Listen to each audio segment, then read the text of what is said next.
In the shadow of Olympus, where gods whispered through the mundane rhythms of daily life, ancient Greece wasn't just forged in epic battles or divine myths, it was built on the quiet grind of ordinary routines, from the dusty forges of Hephaestus to the torchlit processions of Demeter.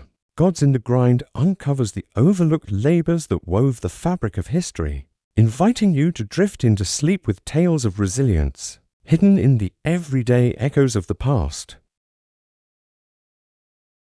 Zeus's administrative decrees, bureaucratic interventions in classical city-states. Picture yourself in the bustling agora of Athens around the 30 BCE, where the sun beats down on a crowd of merchants, philosophers and scribes. Amid the chatter of trade and debate, there's a quieter rhythm, the scratching of styluses on wax tablets, the rustle of papyrus as decrees are copied.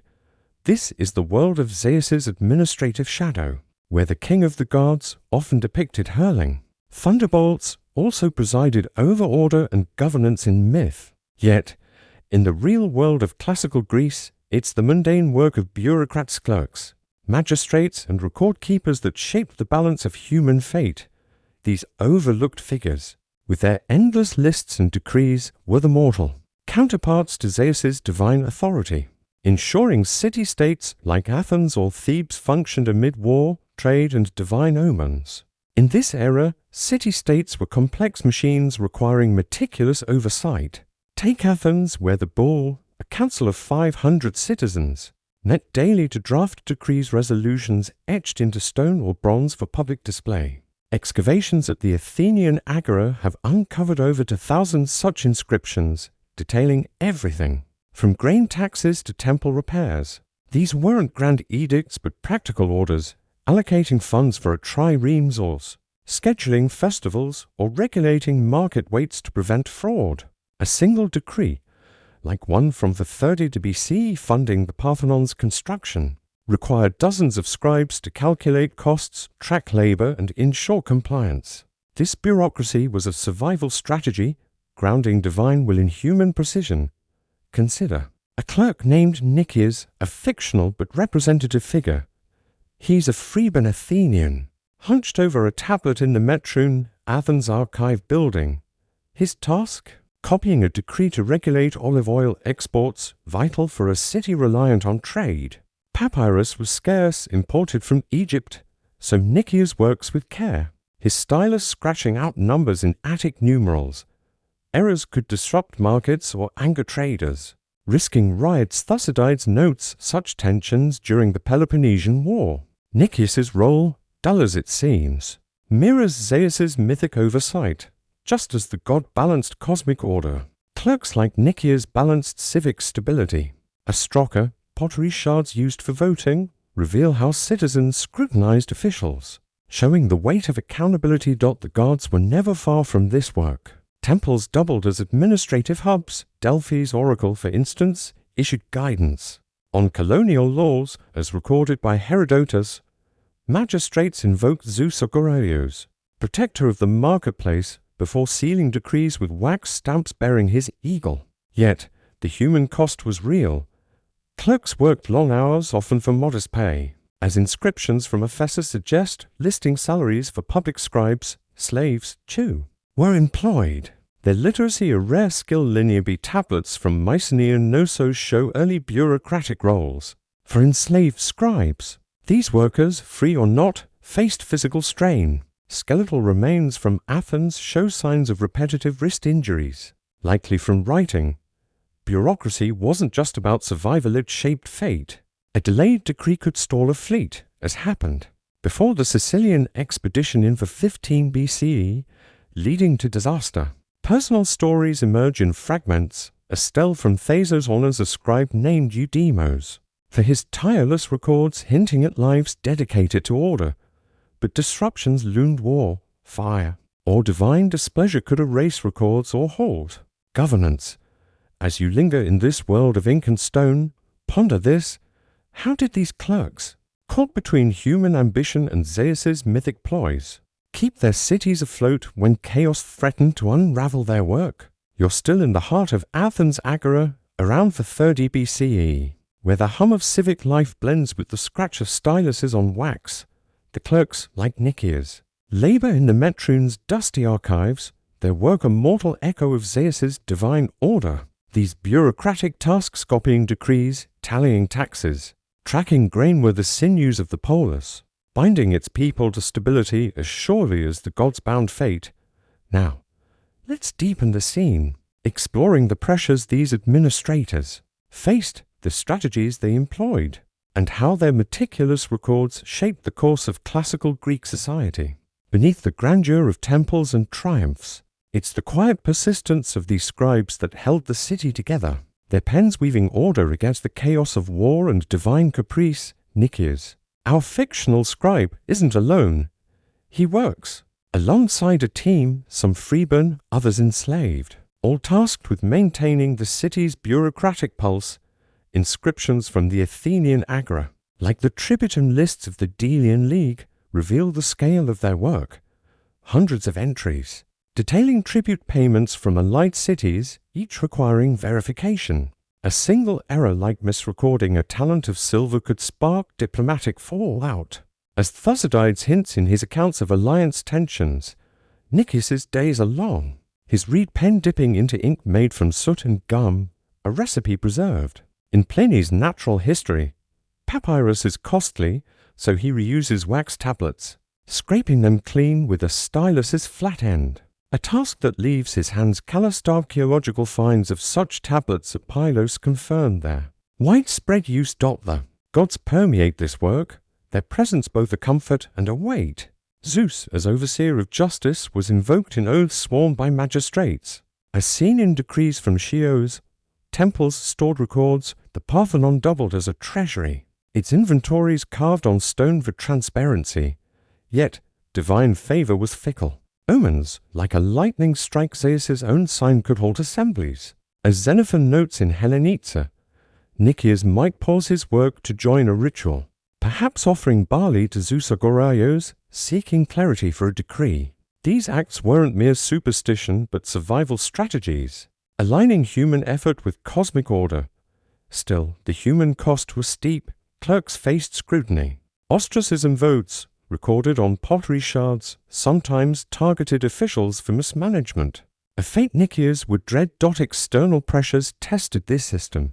The Peloponnesian War for 31 to 400 for BCE strained resources, forcing scribes to prioritize military decrees funding triremes over festivals. A stele from 425 BCE, the Assessment Decree, shows Athens demanding higher tributes, a task that fell to clerks to calculate and enforce. Personal stories surface. An inscription from Samos honors a scribe, Cleon, for his accuracy under pressure, likely during wartime shortages, but disruptions were constant. Fires in archives, like one recorded in Thucydides, could destroy records, unraveling months of work. Scribes adapted, cross-referencing oral testimonies or duplicate tablets, a resilience mirroring Zeus's unyielding authority. This bureaucracy wasn't just administrative, it shaped destinies. A delayed grain shipment, misrecorded, could starve a district. Conversely, a well-timed decree could secure alliances, as when Athens aided Corcyra in 33 BCE. Nicias's work, though dull, was a linchpin, balancing civic survival against divine and human unpredictability. As you linger in this world of ink-stained hands and stone inscriptions, consider this: how did these scribes navigate the fragile line between order and collapse, when a single mistake could unravel their cities? Fate! You're standing in the fading light of Athens' Metroon, circa 30 BCE, where the air smells of wax and dust, and Nicias, our fictional scribe, seals his final tablet for the day. The bureaucratic machine of the polis's decrees, tax lists, and inventories has hummed through war and divine omens, a mortal reflection of Zeus's cosmic order. These clerks, with their meticulous records, have balanced the fate of their city against chaos. Now, as the stylus rests, let's unravel the climax of their labor, how their work resolved crises, cemented legacies, and shaped the course of classical Greece. This is the moment where the threads of administration tie off, revealing the enduring impact of their quiet, relentless task. The The scribe's work was a lifeline for survival. During the Peloponnesian War, Athens' survival hinged on precise logistics. A decree from 427 BCE, preserved in the Agris Stelae, details emergency grain distributions to curb famine, a task Nicias and his peers executed by cross-checking harbour logs and tribute lists. Errors here meant starvation, accuracy meant life. Thucydides recounts how such measures quelled unrest, stabilizing the polis when morale faltered. Each tablet Nicias prepared, each number etched, was a bulwark against collapse, mirroring Zeus's role as guarantor of order. Archaeological finds, like the clay seals from Delos, show how scribes stamped decrees with Zeus's eagle, blending divine authority with human precision. Yet, the resolution wasn't always smooth.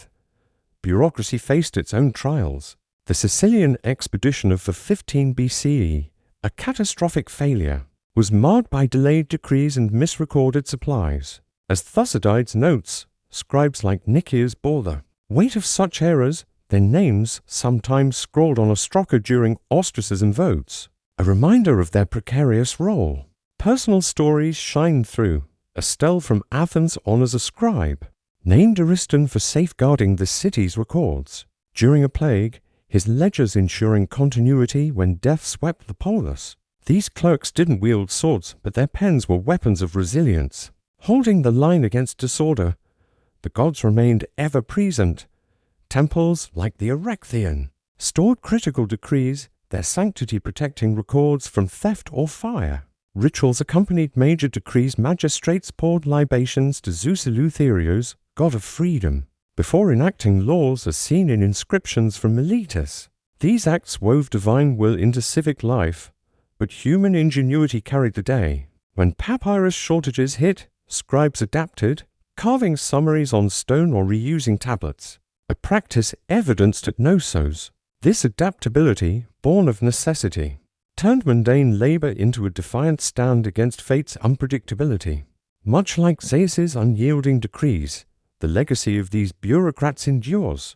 Their records, etched in stone, inform our understanding of Greek democracy. Athens' tribute lists reveal the Delian League's economic web, a precursor to modern governance. Today, we see their echo in digital archives where data preserves order amid chaos. Their work, though dull, was a triumph of human resilience, ensuring cities thrived despite war or divine caprice. As you drift from this world of ink and stone, reflect on this. How did these unsung scribes, toiling in Zeus's shadow, shape the systems we rely on today? What does their quiet persistence teach us about holding fast when fate threatens to unravel? The Sphinx's lingering riddle, Oedipal echoes in medieval European manuscripts. Homogeneous self. In a dimly lit scriptorium in a 12th century European monastery, perhaps in Cluny or Canterbury, where the air smells of vellum and ink, monks hunch over desks, their quills scratching out Latin texts under the flicker of candlelight. Among the Psalms and Chronicles, you notice a curious figure, the Sphinx. Her lion's body and human face a haunting echo of ancient Greek myth. Known for her riddle to Oedipus, she challenged mortals to unravel their fates. A tale born in Thebes around the 5th century BCE, yet here, in medieval Europe, her image and story persist, woven into manuscripts that blend pagan lore with Christian thought. This is the story of how the Sphinx's riddle, a symbol of human struggle, survived centuries, shaping the quiet work of scribes and the balance of medieval minds. The Sphinx's journey from Greece to medieval Europe is a tale of cultural survival. Sophocles' Oedipus Rex, written around 429 BCE, immortalized her riddle. What walks on 4 legs in the morning, 2 at noon, and 3 in the evening? Its answer man reflected the Greek obsession with fate and self-knowledge.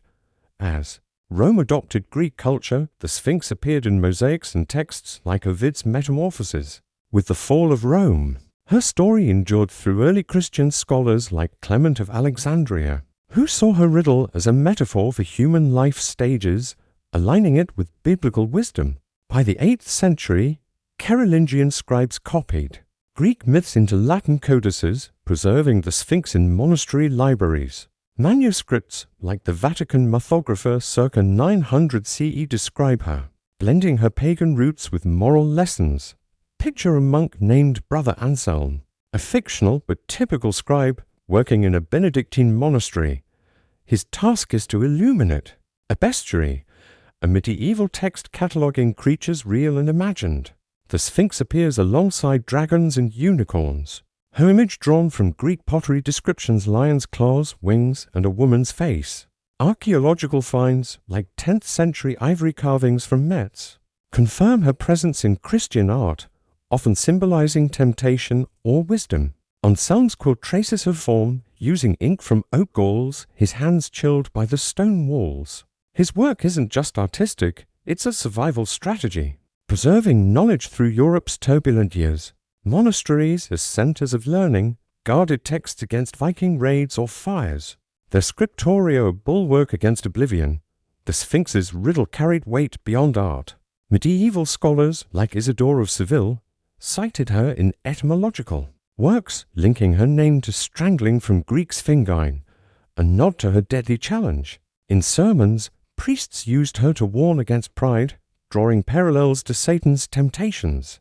Manuscripts from the British Library, like the 12th century Liber Floridis, pair her with moral allegories, urging readers to seek divine truth. Yet, the labor was grueling. Scribes worked 6-hour shifts, their eyes straining as medical texts, like those of Hildegard of Bingen, note vision problems from prolonged writing. Errors could ruin costly vellum, and a single smudge might mean days of recopying. The Sphinx's presence wasn't just symbolic, it shaped thought. Her riddle, copied across centuries, invited reflection on human frailty, a theme resonant in a plague-ridden Europe. But how did these monks, laboring in isolation, reconcile her pagan origins with their Christian world? What drove them to preserve her riddle when wars and dogma threatened to erase such echoes? Of antiquity, you're back in the cold scriptorium of a 12th century monastery, perhaps in northern France, where Brother Anselm's quill moves steadily across vellum, tracing the Sphinx's enigmatic form. The air is heavy with the scent of parchment and the faint hum of murmured prayers. The Sphinx, born in the ancient Greek tale of Oedipus, has traveled through centuries. Her riddle a thread of human curiosity woven into medieval manuscripts. Here, in this quiet space, monks like Anselm grapple with her pagan legacy, blending it into Christian teachings while preserving knowledge through Europe's turbulent years. Their work, tedious and exacting, mirrors the Sphinx's challenge to unravel meaning amidst chaos, balancing human intellect against divine and earthly uncertainties. Anselm's task is more than copying text, it's a cultural bridge. By the 12th century, the Sphinx appeared in bestiaries and theological treatises, her riddle reinterpreted as a Christian allegory. Manuscripts like the Aberdeen Bestiary circa 1200 CE depict her as a warning against intellectual pride, her riddle akin to the trials of Job. This adaptation wasn't accidental. Monks, trained in classical texts through cathedral schools, saw Greek myths as tools for moral instruction. The Ovid Moralise, a 14th century French text, recasts the Sphinx as a symbol of Satan's deceptions, her riddle urging humility before God.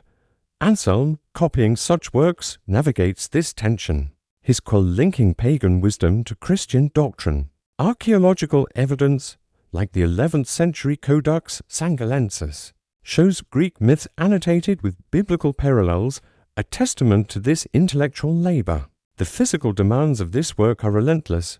Vellum made from calfskin was costly producing. A single book could require dozens of animals, as records from Cluny Abbey attest. Anselm prepares his own, scraping hides with a lunanum knife, a process leaving his hands raw.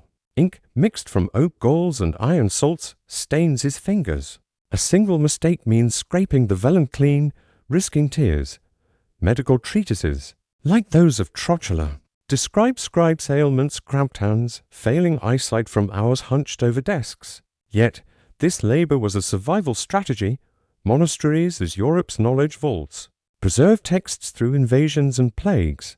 The 9th century Viking raids, documented in the Anglo-Saxon Chronicle, destroyed countless libraries, making Anselm's work a defiant act of preservation. The Sphinx's riddle carried deeper resonance in this era. Its answerman's stages of life echoed medieval concerns about mortality, especially during the Black Death 1347 to 1351 CE, which loomed just beyond Anselm's time. Sermons, like those by Bernard of Clairvaux, used the riddle to urge reflection on life's transience, a message scribed into manuscripts for lay readers. Personal stories emerge. A colophon in a 12th century manuscript from Monte Cassino praises a scribe, Johannes, for completing a bestiary despite illness, his work ensuring the Sphinx's tale endured. But threats were constant fires. Damp or theft could ruin codices, as records from St. Gall note losses to mold. This blending of myth and faith shaped medieval thought. The Sphinx's riddle, copied by Anselm's hand, invited readers to ponder their place in God's plan. Much as Oedipus faced his fate, yet the monk's task wasn't just spiritual, it was practical, preserving knowledge for future generations. As you linger in this scriptorium, quill scratching in the candle light, consider this: how did these scribes, caught between pagan lore and Christian zeal, choose which stories to save? What drove them to keep the Sphinx's riddle alive when the world outside their walls teetered on collapse? You're still in the scriptorium, where the faint glow of candles casts shadows over Brother Anselm's vellum, the Sphinx's image. Now complete, it's the 12th century, and the monastery's stone walls hold the chill of a world grappling with faith and survival. The Sphinx, with an ancient Greek riddle, has woven her way through centuries, her form and question preserved by monks like Anselm, their labor copying, illuminating. Enduring has kept her alive, blending pagan mystery with Christian meaning. Now, as the quill rests, let's explore the culmination of this work, how the Sphinx's riddle shaped medieval thought, secured knowledge through chaos, and left echoes that resonate even today. This is where the threads of preservation tie off, revealing the quiet triumph of human resilience. Anselm's manuscripts were more than art, they were lifelines. The Sphinx's riddle, copied into bestiaries like the Harley Bestiary circa 1230 CE, wasn't just a curiosity, it was a tool for teaching. Its answerman's stages of life mirrored Christian meditations on mortality, especially poignant in an era shadowed by plagues and crusades. Sermons, as recorded by figures like Hugh of St. Victor, used the riddle to urge congregations toward humility, warning that pride, like Oedipus's, invited divine judgment. These texts, carried by traveling monks, spread the Sphinx's story across Europe, from Paris to York. Manuscripts from the Bodleian Library show her image alongside annotations, guiding readers to see life's fragility through a Christian lens. The stakes of this labor were high. Monasteries were Europe's memory, preserving texts against disasters. The annals of Fulda 9th century record libraries lost to fire, yet scribes like Anselm persisted, their work a defiance of oblivion. A single codex, like the Codex Amietnus 8th century, required years of effort, hundreds of vellum sheets, countless hours of copying. Personal stories emerge. A colophon from a 12th century Durham manuscript honors a scribe, Ed Frithfor, finishing a text despite trembling hands. Such dedication ensured the Sphinx's riddle survived, even as wars, like the Albigensian Crusade 1209 to 1229 CE, threatened cultural erasure. Scribes adapted, using cheaper parchment or abbreviating texts as seen in St. Gall's records, to keep knowledge alive. The gods of old, like the Sphinx's mythic roots, were tamed by Christian scribes. Her riddle, once a Greek challenge to fate, became a meditation on God's plan. Yet its pagan origins lent it a mystique that captivated readers. Illuminations, like those in the Rochester Bestiary, show her with a serene yet unsettling gaze, embodying the tension between human inquiry and divine will. This blending wasn't seamless. Theologians like Peter Abelard faced scrutiny for embracing classical texts. Yet the Sphinx endured, her riddle a bridge between worlds. The labor was grueling. Monks risked blindness, as Hildegard of Bingen's medical texts note, but their work wove a cultural tapestry that held firm. The Sphinx's legacy lingers. Her riddle, preserved in medieval codices influenced Renaissance thinkers like Erasmus, who saw in it a call to self-knowledge. Today, her question echoes in literature and philosophy, urging us to reflect on life's stages. The monk's resilience, guarding knowledge through centuries, mirrors our efforts to preserve digital archives against modern disruptions. As you leave this scriptorium, consider this: how did the scribes, balancing faith and forbidden law, shape our understanding of human fate? What does their quiet preservation of the Sphinx's riddle teach us about facing life's uncertainties today? Poseidon's steady currents, routine maritime trade routes in the ancient Mediterranean. Picture yourself on the sun-scorched deck of a merchant ship bobbing along the Aegean Sea around 600 BCE. The air smells of salt and tar, and a creak of wooden planks blends with the rhythmic splash of oars. This is the world of Poseidon, god of the sea, whose trident was said to calm or stir the waves. Yet, beyond the myths, it's the steady labor of sailors, merchants, and port workers that drove the lifeblood of ancient Mediterranean trade. These routine voyages, often overlooked amidst tales of heroes, were the true currents of survival, connecting city-states like Corinth, Miletus, and Tyre. The balance of human fate rested on their ability to navigate treacherous waters, deliver goods, and appease the gods for safe passage. Maritime trade was the backbone of Greek economies. Archaeological evidence from shipwrecks, like the 6th century BCE Uluburan wreck off Turkey, reveals cargoes of copper ingots, amphorae of wine, and cedar logs traded across vast networks. A typical merchant ship, a broad-beamed hulkers, carried goods like olive oil from Athens, grain from Egypt, or purple dye from Phoenicia. These routes weren't glamorous, they followed predictable paths, hugging coastlines to avoid storms. As described in Hesiod's works and days, ports like Piraeus bustled with dock workers unloading jars, their shoulders scarred from heavy loads pottery. Shirts inscribed with cargo lists confirm their grueling work. Consider a sailor named Cleon, a fictional but representative figure from Corinth. He's no Odysseus, just a weathered man in his 40s, guiding a ship laden with pottery to Miletus. His day begins at dawn, checking the hull for leaks and offering a libation to Poseidon, a ritual noted in Homer's Odyssey. Navigation relied on stars and landmarks. The Periplus of Scylax, a 6th century sailing guide, lists headlands and harbors along routes. Cleon's crew rows in shifts, their hands blistered from oars while he scans for sudden squalls. Weather patterns, recorded by Aristotle in Meteorologica, were a constant threat. Survival meant reading the sea's moods, a skill honed over years. The gods loomed large in this world. Coastal shrines to Poseidon, like those at Saunion, were littered with votive anchors as sailors sought divine favor. Superstition drove strategy. A clay tablet from Euclid mentions sacrifices before voyages. Yet, human ingenuity mattered most. Shipwrights in Corinth built sturdy vessels with mortise and tenon joints, as seen in wrecks like the Carenia ship. Merchants like Cleon kept tallies on wax tablets, tracking profits to balance risks. Piracy, documented by Thucydides, was a constant menace.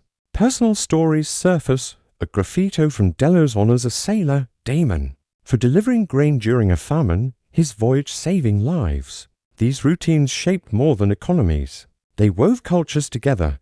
Trade carried ideas, Phoenician alphabets, Egyptian motifs found in pottery from Rhodes, but dangers were ever present.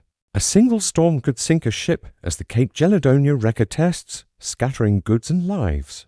Cleon's world was one of resilience, where every voyage tested human skill against Poseidon's whims. As you drift on these ancient waves, ponder this: how did sailors like Cleon navigate the fine line between profit and peril, when the sea's wrath or a god's displeasure could unravel their fragile fortunes? You're back on the creaking deck of Cleon's merchant ship, somewhere in the Aegean Sea around 600 BCE.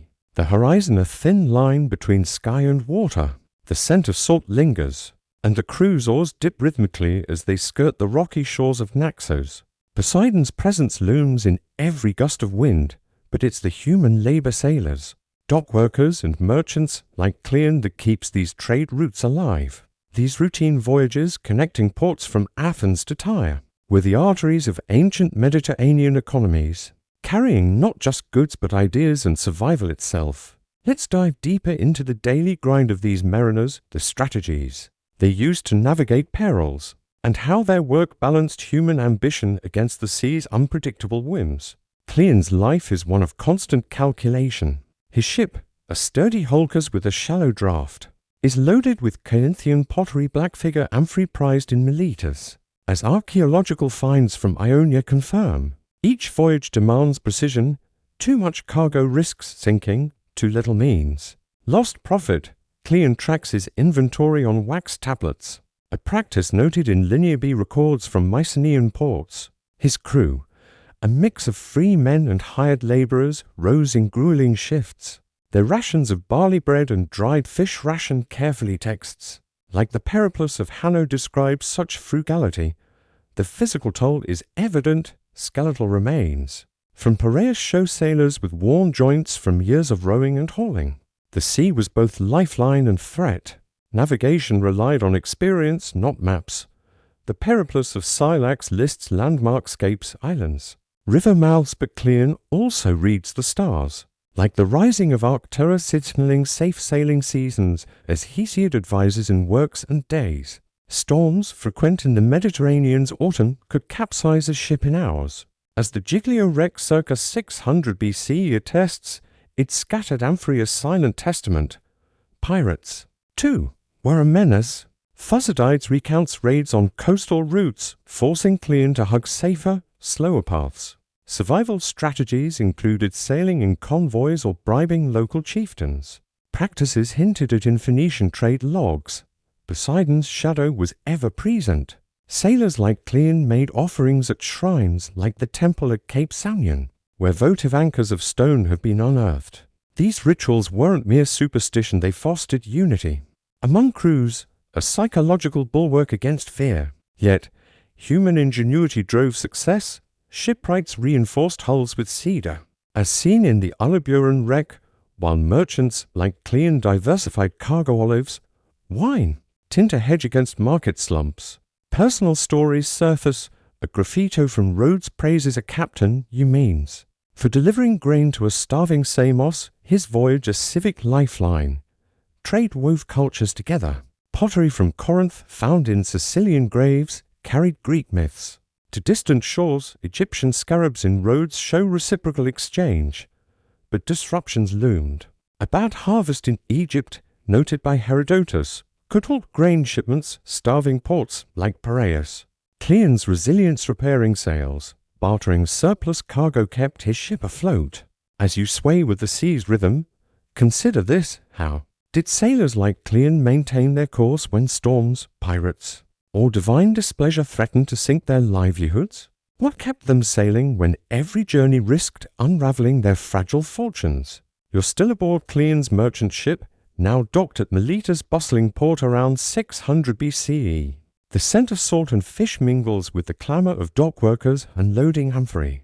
Under the fading sun, Poseidon's mythical trident may calm the seas, but it's the relentless labor of sailors like Cleon navigating, bartering, enduring that has sustained these Mediterranean trade routes. Their voyages, routine yet vital, have woven city-states into a network of survival and exchange. As the cargo is tallied and the crew rests, let's explore the culmination of their efforts, how these maritime currents resolved crises, shaped ancient societies, and left echoes in our modern world. This is where the tides of trade settle, revealing the resilience that balanced human fate against the sea's caprice. Cleon's latest voyage, carrying Corinthian pottery to Miletus, is a small triumph. The cargo, safely delivered, will fetch silver drachmas, as trade records on a stroker from Rhodes suggest. These profits feed families and fund civic projects, temples, walls, or triremes. Archaeological evidence, like the Alminarex cargo of wine jars, shows how such trade sustained cities during shortages, when Egypt's grain failed. As Herodotus notes in a 6th century famine, merchants like Cleon rerouted to Black Sea ports, their adaptability averting starvation. Each successful voyage was a defiance of Poseidon's wrath, a human victory over divine unpredictability. Yet, The toll was steep. Sailors' graves near Piraeus reveal fractured bones from shipwrecks or dock accidents. The broader impact of these routes was profound. Trade didn't just move goods, it carried culture. Corinthian pottery, with its mythic scenes, spread Greek stories to Etruria. Phoenician glass beads in Athens show reciprocal exchange. Inscriptions from Delos praise merchants like Cleon for donations to Poseidon's temple, linking their work to civic and divine order. But failures stung. The Kyrenia shipwreck circa 300 BCE shows a vessel lost to poor repairs. Its crews. Fate a warning. Personal stories emerge as Stel from Thasos honors a sailor, Philon, for saving a stranded crew, his courage echoing in portside tales. These men, through routine voyages, wove a web of interdependence across the Mediterranean. Poseidon's influence persisted. Shrines at Isthmia, littered with votive ship models, show sailors' devotion, a ritual to steady nerves before perilous journeys. Yet, human ingenuity shone brighter. Shipwrights refined hull designs as seen in the sturdy Magan Michael wreck, while merchants like Cleon used barge oil for grain to hedge against currency fluctuations, a tactic noted in Xenophon's Oeconomicus when piracy surged. As Thucydides describes during the Peloponnesian War, sailors formed armed convoys, a practical defiance of chaos. These strategies, born of necessity, turned routine trade into a lifeline for survival. The legacy of these mariners endures. Their roots laid the groundwork for Roman trade networks, precursors to global shipping today. The resilience of Cleons, world adapting to storms, pirates, or market shifts mirrors modern supply chains navigating disruptions. As you step off this ancient dock, reflect on this. How did these sailors, balancing profit against Poseidon's fickle tides, shape the interconnected world we inherit? What does their quiet persistence, sailing through peril, teach us about steering through our own uncertain seas? Athena's olive groves, agricultural labor, and divine symbolism in Attic Imogene yourself standing in the sun-drenched fields of Attica, around 500 BCE, where rows of gnarled olive trees stretch across the rocky soil. The air carries the earthy scent of dust and the faint sweetness of ripening olives. This is the domain of Athena, goddess of wisdom and crafts, who gifted the olive tree to Athens, as told in myths recorded by Herodotus. Yet, beyond the divine tales, it's the toil of farmers, laborers, and their families that turned these groves into the economic and cultural heart of the polis. These olive fields, often overlooked in favor of heroic epics, were the quiet engines of survival, their harvests shaping daily life and the balance of human fate in ancient Greece. Olive cultivation was no simple task, it was a way of life. Archaeological evidence from sites like Olympus reveals stone presses and terracotta storage jars, testaments to the labor-intensive process. Trees took years to mature, requiring careful pruning and irrigation from scarce streams, as described in Xenophon's Oeconomicus. Farmers like Demetrius, a fictional but typical smallholder, began their days at dawn, checking trees for pests or drought. His hands, calloused from wielding bronze sickles, bore the marks of seasons spent harvesting. Women and children joined in gathering fallen olives, their baskets heavy by midday pottery sherds from Attica show families working together in groves. The olive wasn't just food, it was currency. Oil-fueled lamps anointed athletes and filled amphorae for trade, as seen in shipwrecks like the Almina laden with Attic jars. A single tree's yield could pay taxes or secure a dowry, making groves a lifeline for families. Yet, the work was grueling. Theophrastus, in his inquiry into plants, notes the backbreaking task of pressing olives, where laborers trod fruit in stone basins, their feet stained black. Survival hinged on timing harvesting to early or late, could ruin a crop, leaving households vulnerable. Demetrius might pause to pour a libation to Athena, her owl etched on his tools, a ritual to ward off blight, as votive plaques from the Acropolis suggest. Athena's divine gift carried deep symbolism. The olive, a prize in her contest with Poseidon, represented peace and prosperity, its branches crowning victors at the Panathenaea. Temples stored sacred oil in jars like those found in Delphi, linking groves to divine favor. But human effort grounded this myth. Farmers used terracing to maximize rocky land, a technique seen in Atticus hills, while shared presses fostered community ties. Personal stories emerge. A stele from Eleusis honors a farmer, Callias, for donating oil to Athena's sanctuary, his labor tying the earthly to the divine. Yet, threats loomed. Droughts, common in Attica's dry climate, could wither groves. As Aristotle notes in Meteorologica, invading armies, like the Spartans during the Peloponnesian War, burned trees to cripple Athens' economy. As Thucydides records, Demetrius's resilience replanting, rationing oil was a quiet defiance of such fates. As you walk these ancient groves, consider this.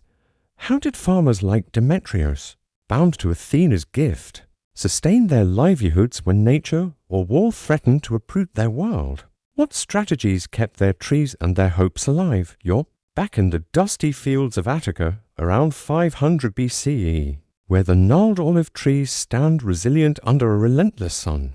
The faint hum of cicadas mixes with the clatter of wooden tools. As farmers like Demetrius tend Athena's sacred gift, these groves, rooted in both myth and soil, are more than fields. They're the lifeblood of Athens, fueling its economy and binding its people to their goddess. The labor here is ceaseless, a delicate dance of survival against nature's winds and human conflict. Let's delve deeper into the daily grind of these farmers, the strategies they used to protect their harvests, and how their work wove the divine and the mundane into the fabric of Attic life.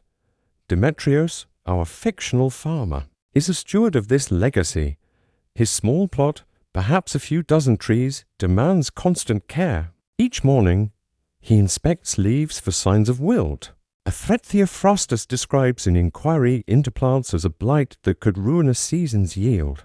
Irrigation is a struggle. Atticus streams often dry up, forcing Demetrius to dig channels, or haul water in clay jars, as archaeological finds from Marathon show. Harvesting is a family affair. His wife and children pick olives by hand, their fingers stained by the bitter fruit. Pressing follows, a grueling task where olives are crushed in stone basins. The oil collected in terracotta amphorae, skeletal. Remains from Attic cemeteries reveal worn spines and knees. The toll of decades bent over trees and presses. The olive's value extended far beyond food. Oil lit homes as lamps from Corinth attest, and anointed bodies during rituals, linking households to Athena's worship. Economically, it was a cornerstone exported to ports like Miletus. As seen in shipwreck cargoes, it brought silver to Athens. A single amphora could secure a family's winter, as Xenophon notes in Oeconomicus. Yet, the stakes were high. A poor harvest meant debt or hunger, forcing Demetrius to barter oil for grain or tools. Communal presses, found in rural Attica, fostered cooperation with neighbors sharing labor and risk, a strategy that strengthened village ties. Athena's presence permeated this work. Farmers offered oil at her altars as votive jars from the Acropolis show. Seeking protection from drought or pests, the Panathenaea festival, described by Aristophanes, celebrated her gift with races where winners received sacred oil, tying groves to civic pride. But divine favor was no guarantee. Droughts, frequent in Attica's arid climate, could shrivel crops, as Aristotle's Meteorologica records. The Peloponnesian War for 31 to 400 for BCE brought devastation. Spartan raids burned groves, Thucydides writes, crippling Athens' economy. Farmers like Demetrius adapted, grafting new trees or hiding oil in caves. As evidenced by storage pits near Eleusis, personal stories emerge. An inscription from Saunian honors a farmer, Euthyphron, for supplying oil during a famine, his groves. Saving lives, these acts of resilience, though small, were vital. The olive's symbolism peace. Endurance reflected the farmer's own tenacity. As you linger in these groves, consider this. How did Demetrius and his peers, tethered to Athena's gift, navigate the threats of war and nature? What kept them tending their trees when every season tested their resolve against the gods? Unpredictable ploys, you're still in the olive groves of Attica around 500 BCE, where the sun sets over gnarled trees and the scent of crushed olives lingers. Demetrius, our farmer, wipes sweat from his brow as he stores amphorae filled with oil. Athena's sacred gift sustaining his family and Polus, these groves, both practical and divine, have fueled Athens through labor and resilience, their harvests, a testament to human endurance as the day's work ends. Let's explore the culmination of this toil, how the olive groves resolved crises, cemented Athens' identity, and left a legacy that echoes in our modern world. This is where the roots of survival deepen, revealing the balance of human fate under Athena's watchful gaze. Demetrius's labor yields more than oil, it secures survival. His grove's output, perhaps 20 amphorae in a good year, feeds his household and funds civic duties like equipping a trireme, as inscriptions from Piraeus detail. During the Persian Wars from 90 to 479 BCE, olive oil was a lifeline used to barter for grain when imports faltered, as Herodotus notes. Each jar, sealed with wax, was a small victory against scarcity, a defiance of Athena's mythical rivals like drought or war. Yet, the physical cost was heavy. Skeletal remains from Attica show farmers with worn joints, their bodies bearing the weight of decades spent pruning, harvesting, and pressing. The grove's impact rippled beyond economics. Olive oil, sacred to Athena, was central to the Panathenea, where winners received ornate jars as depicted on Attic pottery. These rituals tied farmers to the polis, their labor fueling civic pride. Inscriptions from the Acropolis praise growers like Demetrius for donating oil to temples, linking their fields to divine favor. Personal stories shine through. Estelle from Rhamnus honors a farmer, Nicostratos for supplying oil during a siege, his grove a bulwark against starvation. Such acts wove communities together, as shared presses and harvests fostered solidarity, evidenced by rural Attic remains. Athena's presence was constant. Farmers poured libations at her altars as votive. Plaques show seeking protection from pests or storms. But divine favor didn't shield them from disaster.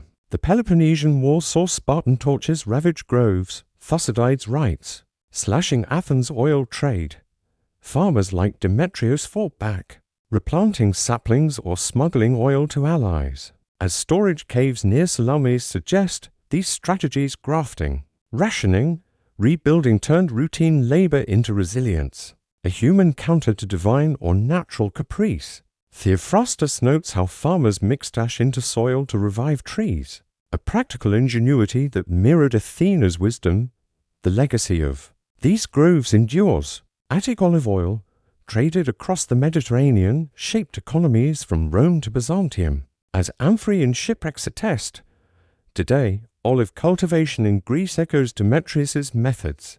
With terracing and communal presses still in use, the olive's symbolism piece, endurance resonates in global sustainability efforts, where ancient frugality informs modern practices. As you leave these groves, reflect on this.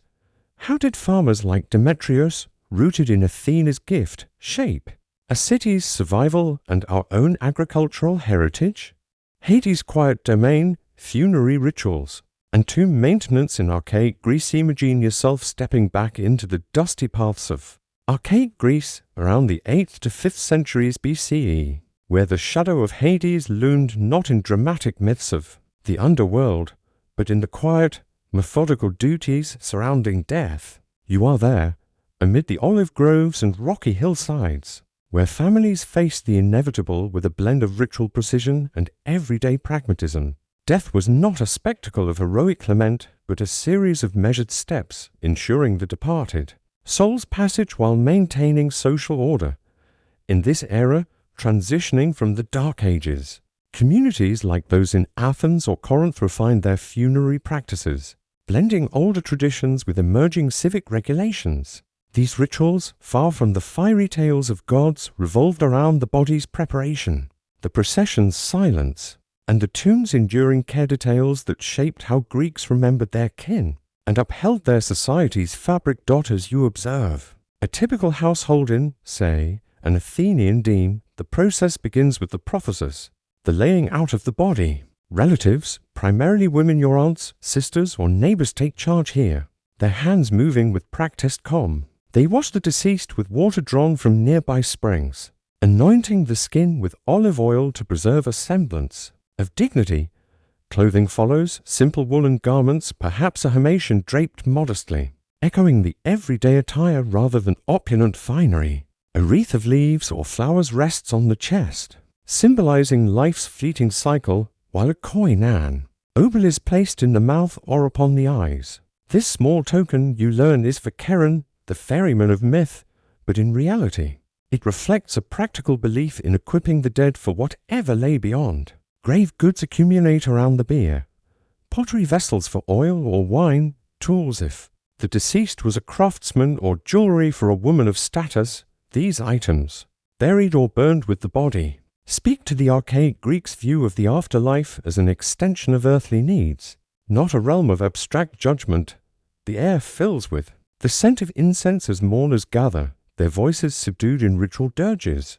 Laws from figures like Solon in the 6th century BCE curb excesses. No more than a handful of women may wail publicly, preventing the chaos of unchecked grief. You notice how these restrictions foster a sense of communal restraint, turning personal loss into a civic duty. Cremation dominates in some regions, like early Athens, where pyres are built from local wood, the flames consuming the body in a controlled burn that lasts hours. In others, such as Crete or parts of the Peloponnese, inhumation prevails, with bodies interred in simple pits or stone-lined cists. The choice often hinges on local customs or family means. Wealthier clans opt for elaborate tholos tombs, beehive-shaped structures carved into hillsides, their construction a testament to engineering tedium, layering stones meticulously to form domed ceilings that echo faintly with the workers' hammers. Once the rites conclude, the ekphra, the funeral procession, unfolds at dawn, as decreed. By custom to avoid midday heat, you walk alongside the veiled bier, carried on shoulders or a cart, through silent streets. No loud cries disrupt the march. Regulations insist on decorum, with the corpse shrouded to shield it from public gaze. The route leads to necropolis outside city walls, like the Kerameikos in Athens, where graves cluster in orderly rows. Here, tomb markers rise, stelae of marble or limestone inscribed with names and epitaphs, sometimes painted in vivid reds and blues that fade over seasons. These stones, erected by kin, serve as enduring reminders, but they also invite practical concerns. Inscriptions often curse potential desecrators, warning of fines or divine wrath.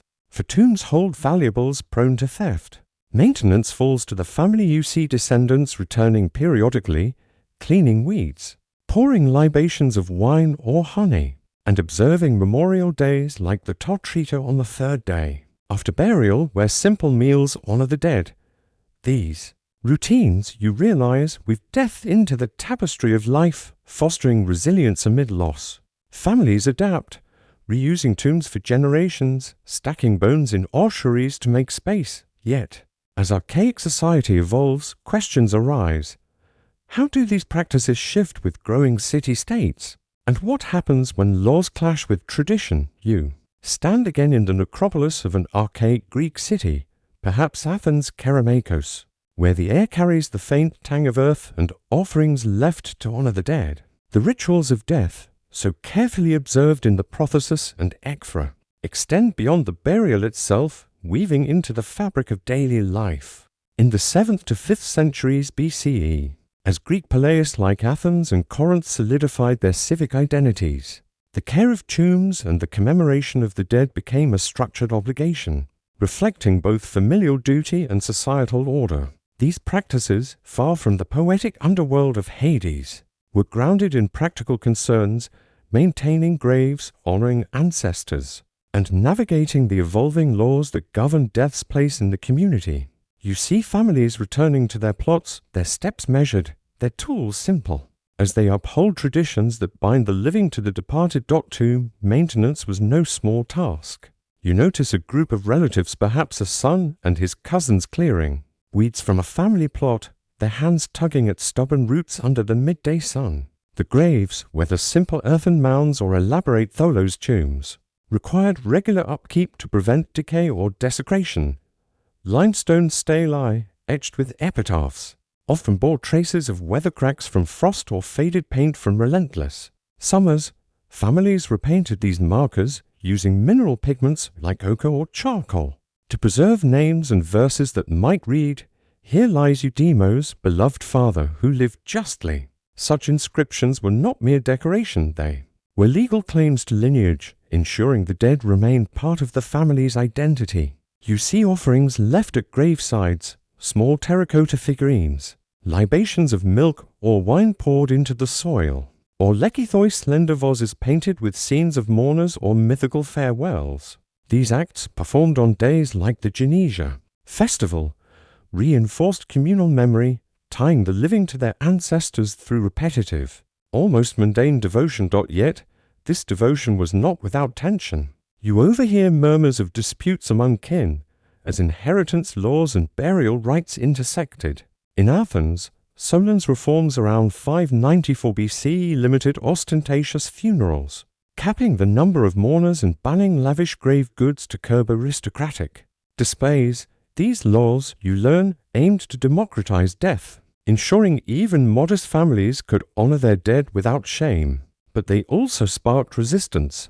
Wealthier clans, eager to flaunt status, found ways to skirt regulations, perhaps by erecting subtly grander stelae or hosting private memorial feasts. Poorer households, meanwhile, pooled resources, sharing tombs or reusing old ones, stacking bones in ossuaries to make room. You notice a potter's family marking their plot with humble clay markers, their simplicity a stark contrast to the polished marble of elite graves nearby.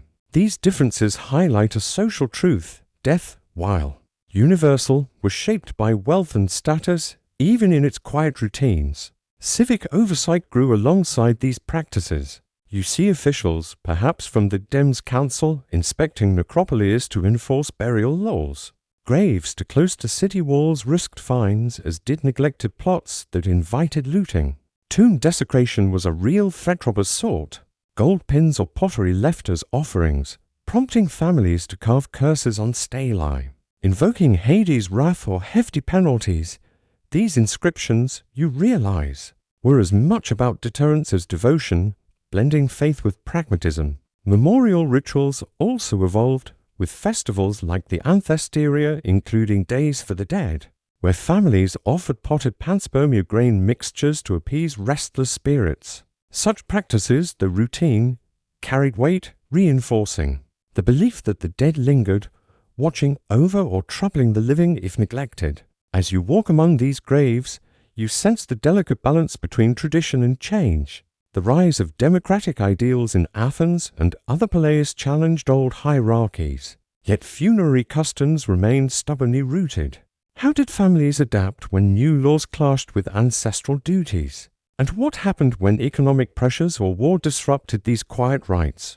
You linger in the necropolis of an archaic Greek city, the Keramakos perhaps, where the stones whisper of lives long past, the rituals of death prophecies, ekphra, and tomb maintenance culminate not in a single act but in a sustained rhythm of remembrance that binds families and communities across generations. By the 6th to 5th centuries BCE, as Greek ploys like Athens grew into structured societies, these practices faced pressures from war, economic shifts, and evolving civic ideals. Yet, the quiet domain of Hades persisted, its routines a testament to human resilience in the face of loss. You see families, their faces etched with purpose, tending graves not just for the dead but for the living, ensuring their place in a world where memory was both duty and legacy. The ongoing care of tombs was a practical necessity, but it also carried profound social weight. You watch a young man, perhaps a grandson, sweep dust from a family stele, its inscription barely legible after decades of rain. He pours a libation of watered wine, a gesture repeated on the 9th day after a burial or during annual festivals like the Genesia. These acts, you learn, were not mere tradition but a contract with the dead, believed to linger as shades who could bless or curse the living. Neglect risked divine displeasure, or social shame families whose plots fell into disrepair faced whispers of dishonor. In Athens, civic laws reinforced this duty. Magistrates fined those who let graves crumble, tying personal responsibility to public order. Yet, during times of hardship, like the Peloponnesian War for 31 to 400 for BCE, you notice fewer offerings, simpler markers. War drained resources and families prioritized survival over elaborate rites, stacking multiple burials in single tombs to save space and cost. The resolution of these practices came not in grand gestures, but in their persistence. You see communities adapt, balancing tradition with necessity. In Corinth or Thebes, where cremation was common, families reused pious sites, scattering ashes in shared plots to economize. In rural areas, simple cis-grave stone-lined pits replaced costlier tholos tombs reflecting economic realities. Even the elite, once fond of lavish markers, turned to subtler displays under democratic pressures, like Athens' post-Solon laws that curbed funerary excess. These shifts, you realize, reveal a deeper truth. Death's rituals were a mirror of life's pragmatism, adapting to scarcity. War, or social change, while preserving the core belief that honoring the dead strengthened the living. Th is quiet resilience, left a lasting mark. The necropolies with their rows of stelae became archives of identity, their inscriptions, names, epitaphs, curses preserving family histories for centuries.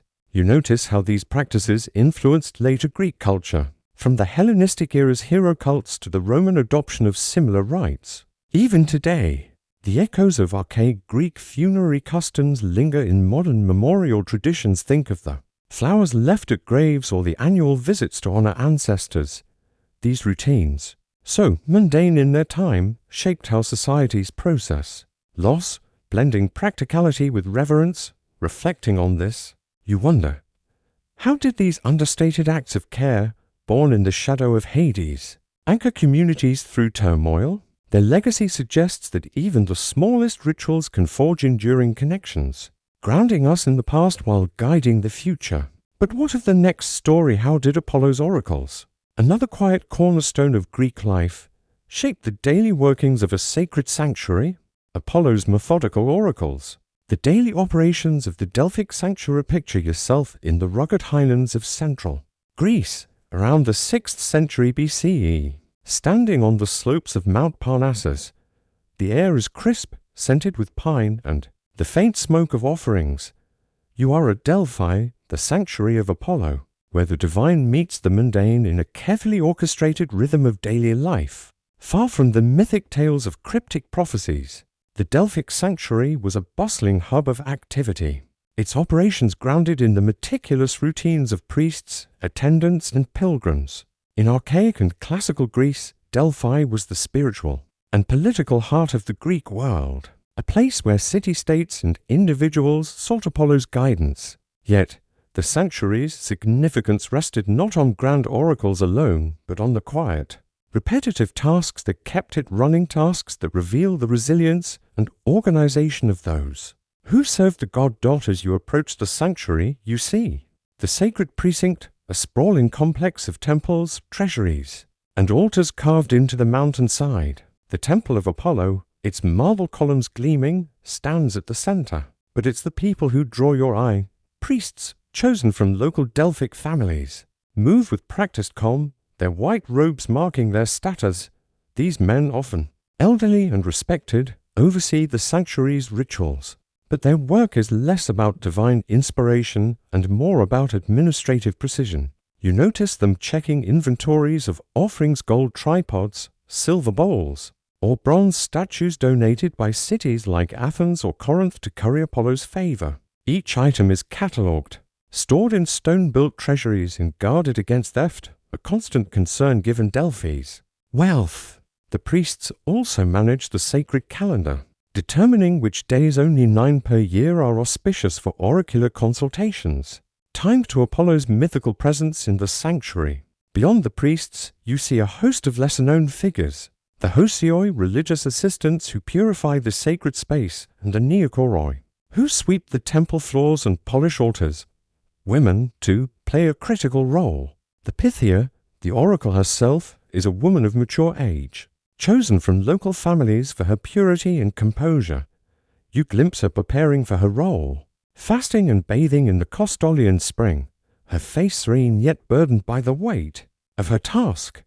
Her oracles, delivered in a trance-like state, are the sanctuary's heart, but they rely on a web of support. Attendants ensure her safety, transcribing her words, which are often ambiguous and later shaped into verse by the priests. You notice the careful choreography, pilgrims from humble farmers to emissaries of kings.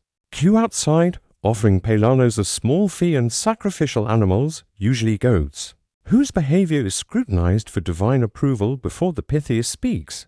The sanctuary's economy hums quietly. You see local Delphians selling food, pottery, or votive figurines to visitors, their stalls lining the sacred way. The Amphiktyonie, a council of Greek tribes, oversees the sanctuary's maintenance, funding repairs to roads or walls through collective contributions. Every few years, the Pythian Games, second only to Olympus, bring crowds, requiring months of planning, from clearing paths to organizing contests in music and athletics. These tasks, mundane yet essential, ensure Delphi's prestige, binding disparate Greek states in shared reverence. As you watch this orderly world, you wonder, how did these routines shape the oracle's influence, and what challenges arose when human ambition tested Apollo's sacred order? You remain on the slopes of Mount Parnassus, the Delphic sanctuary alive with the quiet hum of routine in the 6th century BCE. The temple of Apollo looms before you, its marble forehead reflecting the sun's ascent, but it's the intricate web of daily operations that holds your attention. Beyond the mythic allure of the Pythia's prophecies, the sanctuary thrives on the labor of its keepers, priests, attendants, and local Delphians who navigate a delicate balance of sacred duty and practical necessity.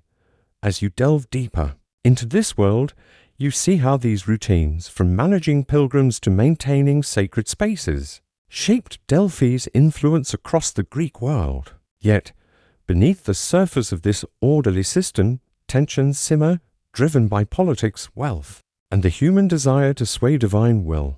The sanctuary's daily rhythm revolves around the pilgrims who flock to seek Apollo's guidance. You watch as they arrive, weary from journeys across Boeotia or the Peloponnese, carrying offerings of grain, livestock, or crafted goods. Each must pay the Pelanos a fee scaled by status modest for farmers, steep for city-state envoys. You see a clerk, stylus in hand, recording these payments on wax tablets, ensuring funds support the sanctuary's upkeep. The process is meticulous. Before consulting the Pythia, pilgrims purify themselves at the Costolian spring, its cold waters a ritual necessity. You notice attendants guiding them, ensuring compliance with sacred protocols. The sacrifice of a goat, inspected for signs of divine favor, precedes each oracular session. If the animal trembles correctly, the Pythia enters the adyton, a sunken chamber beneath the temple, where she inhales vapors from a chasm, perhaps laurel smoke or natural gas. Scholars later speculate and delivers her words. Priests, standing by, interpret her utterances, crafting responses in hexameter verse. You sense the weight of their role. A single misstep could misguide a city's fate. Beyond oracles, the sanctuary's maintenance demands constant effort. You see neogoroi sweeping ash from altars, their brooms worn from daily use. The hosioi, tasked with ritual purity, burn incense and sprinkle barley to consecrate spaces. Their movements precise yet repetitive. Treasuries, built by city-states to house votive offerings, require vigilant oversight. You overhear a priest discussing a cracked tripod from Thebes, debating its repair or replacement, a costly decision, as bronze and gold are prized. The Amphiktyonie, the interstate council, mediates such matters, but you notice tensions. Rival cities like Athens and Sparta vie for prominence, dedicating ever grander offerings to outshine each other. These gifts, stored in stone treasuries along the sacred way, are both devotional and political, symbols of power as much as piety. The local economy thrives on this influx. You pass stalls where Delphian women sell bread, olives, or clay votives shaped like doves or miniature temples. These small transactions sustain families, while larger contracts like stone repairs or festival preparations employ local masons and carpenters. The Pythian Games, held every 4 years, amplify this activity, requiring months of planning. You see workers clearing paths for chariot races or setting up temporary stages. For musical contests, their labor ensuring Delphi's prestige. Yet, this prosperity invites challenges. Wealth attracts thieves, and you hear whispers of stolen offerings, prompting guards to patrol the precinct at night. Political rivalries also strain the sanctuary's neutrality city-states pressure. Priests for favorable oracles, testing the delicate balance of divine impartiality. As you observe this intricate system, you wonder, how did Delphi maintain its sanctity amid growing political pressures? And what happened when human agendas clashed? With Apollo's divine voice, you stand once more in the Delphic sanctuary, the temple of Apollo casting long shadows as the sun dips behind Mount Parnassus. In the 6th century BCE, the intricate routines of priests, attendants, and pilgrims, so carefully woven into the sanctuary's daily life, reach their culmination not in dramatic prophecies, but in the enduring resilience of a system that balanced divine reverence with human ambition. As Greek city-states like Athens and Sparta vied for influence, Delphi's operations faced mounting pressures, political rivalries, economic strains, and even natural disasters. Yet, the sanctuary's ability to adapt its mundane tasks to these challenges ensured its status as a spiritual cornerstone, revealing how the quiet labor of ordinary people shaped a sacred institution. You watch as this world, so rooted in routine, finds its resolution in persistence and ingenuity.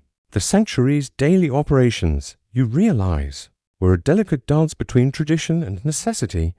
The Pythia's oracles, delivered on just 9 days each year, required meticulous preparation, but their impact rippled far beyond. You see priests, their robes dusted with ash, refining ambiguous prophecies into verses that guided decisions from colonizing new lands to waging wars. These pronouncements, often vague, allowed flexibility. City-states like Croesus Lydia or Athens interpreted them to suit their needs, a testament to the priest's diplomatic skill.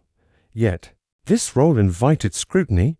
You overhear whispers of bribery attempts as powerful states sought favorable oracles.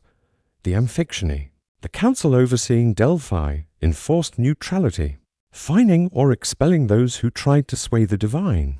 During the First Sacred War c. 595 to 585 BCE, you note how Delphi's sanctity was tested when neighboring Phocis seized the sanctuary, only for the Amphictyony to rally Greek forces to restore order, reinforcing the council's authority. Economic and environmental challenges also shaped Delphi's resilience. You see workers repairing the temple's foundation after earthquakes. Common in this seismically active region, stone masons, paid from pilgrim fees and city-state contributions, reinforce walls with limestone quarried nearby, their labor a quiet act of devotion. The sanctuary's wealth, stored in treasuries, faced constant threats. Thieves targeted gold tripods or silver vessels, prompting priests to hire more guards and inscribe curses on offerings. The Pythian Games, a major source of revenue, required relentless planning. You watch organizers coordinating food supplies, lodging, and contest schedules, ensuring the festival ran smoothly despite growing crowds. These efforts, though tedious, cemented Delphi's role as a unifying force, drawing Greeks together in shared worship and competition. The resolution of Delphi's story lies in its adaptability. You notice how priests adjusted rituals during lean times, accepting simpler offerings from poorer pilgrims to maintain accessibility. When political tensions flared, the sanctuary's neutrality was upheld through careful diplomacy, ensuring it remained a trusted oracle for centuries. By the 5th century BCE, Delphi's influence peaked, shaping decisions like Athens' resistance to Persia, yet its daily grind cleaning altars, tallying fees, guiding pilgrims remained the backbone of its power. This legacy endures in modern institutions that balance tradition with pragmatism, From religious sites to cultural festivals where unseen labor sustains public-facing glory. Reflecting on this, you wonder, how did Delphi's quiet routines anchor the Greek world through chaos, and what lessons do they offer about the power of persistence? As Apollo's light fades, another question emerges: how did Hermes' messengers, weaving communication networks across Hellenistic Greece, sustain connection in a fragmented world? Hermes' mundane messengers, communication networks in Hellenistic Greece. Step into the bustling world of Hellenistic Greece, around the 3rd to 2nd centuries BCE, where the spirit of Hermes, the swift-footed messenger god, lingers not in mythic tales but in the everyday labor of those who kept the Greek world connected. You find yourself on a dusty road stretching from Athens to Alexandria, part of a vast network forged after Alexander the Great's conquests, the Hellenistic era. Spanning from 323 BCE to the rise of Rome, was a time of sprawling kingdoms, vibrant trade and cultural exchange, yet its cohesion relied on an unsung web of couriers, scribes, and way stations. These communication networks, far from glamorous, were the arteries of empire, carrying messages that shaped politics, commerce, and daily life. As you walk alongside a courier trudging through the Macedonian hills, you see how these mundane tasks sustained a fragmented world. The Hellenistic kingdoms Macedon, the Seleucid Empire, Ptolemaic Egypt spanned vast distances from the Aegean to the Indus. You notice a young runner, a hemerodromos, clutching a sealed clay tablet, his sandals worn from days of travel. These couriers, often trained youths, from local villages, carried official dispatches, merchant contracts, or personal letters. Speed was critical. A skilled runner could cover 50 miles a day. Relying on stamina and knowledge of routes, you see him pause at a roadside way station, a modest stone building stocked with water, bread, and straw beds. These stations, spaced roughly a day's journey apart, were maintained by local communities or royal decree, their keepers often families offering food and shelter for a fee. The system, inspired by Persian models, was practical but grueling, with couriers facing bandits, storms, or treacherous terrain like the rocky passes of Thessaly. Beyond runners, you observe a more complex network. In cities like Antioch or Alexandria, scribes labor in scriptoria, copying decrees or trade agreements onto papyrus or parchment. You watch one, his finger stained with ink, carefully inscribing a royal edict from a Seleucid king, destined for a distant governor.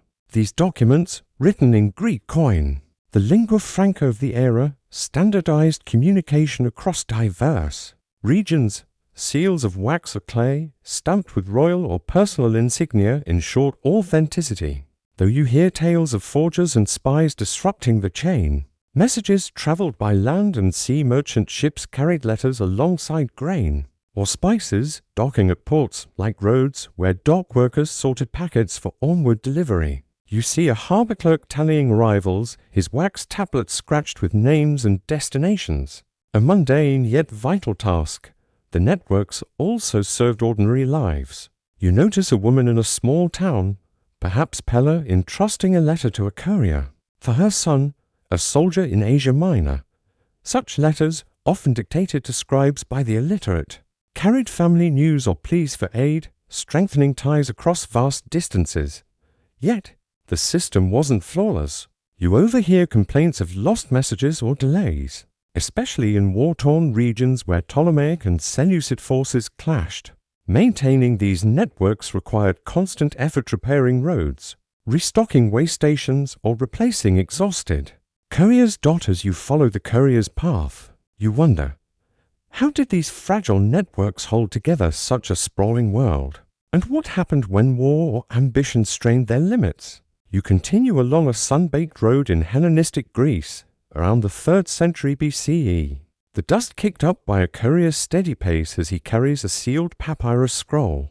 Toward a distant city, the spirit of Hermes, patron of messengers, hovers. In the tireless work of those who sustain the communication networks, binding the vast Hellenistic world, from the bustling ports of Alexandria to the rugged highlands of Macedon, these networks built on the labor of runners, scribes, and way station keepers facilitate trade, governance, and personal ties across kingdoms forged by Alexander's successors.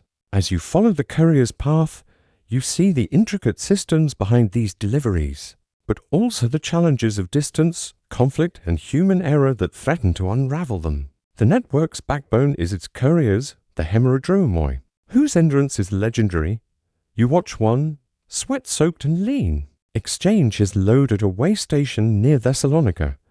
He hands his scroll to a fresh runner, who sets off toward Asia Minor, a relay system ensuring speed across hundreds of miles. These way stations, often simple structures of mud brick or stone, are stocked with essentials, dried figs, water, and blankets. You notice a keeper, perhaps a widow supporting her family, bartering with travelers for supplies, her ledger scratched on clay to track provisions. The stations, funded by royal treasuries or local taxes, are vital but vulnerable bandits lurk in remote areas, and you hear tales of raided supplies or ambushed couriers. To counter this, some routes are patrolled by hired guards, their presence a reminder of the network's fragility. In urban centers like Pergamon or Antioch, you see the scribal class at work, their role as critical as the runners. Scribes, often educated slaves or freedmen, labor in dimly lit rooms, copying diplomatic letters or trade manifests in Greek coin. You observe one carefully sealing a document with wax, imprinting it with a merchant's signet to prevent tampering. These text stacks records, royal decrees, or family letters require precision, as errors could delay shipments or spark disputes. You overhear a scribe grumbling about a misaddressed letter, a common issue in a world where place names vary across dialects. At ports like Rhodes, you see clerks sorting maritime deliveries, matching scrolls to ships bound for Cyprus or Egypt.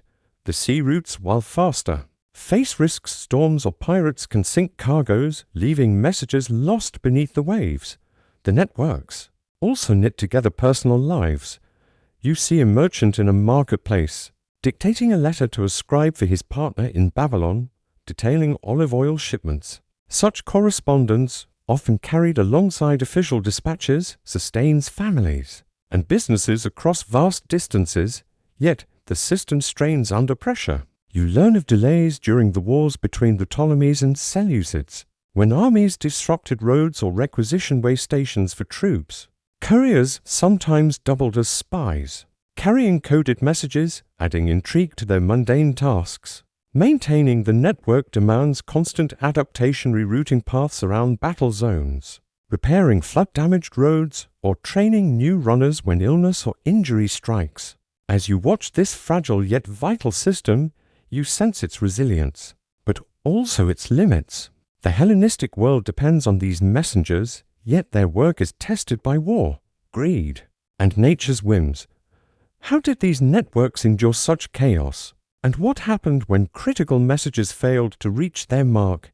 You stand at the edge of a bustling port in Hellenistic Greece, perhaps Rhodes, around the 2nd century BCE, where the sea breeze carries the scent of salt and tar.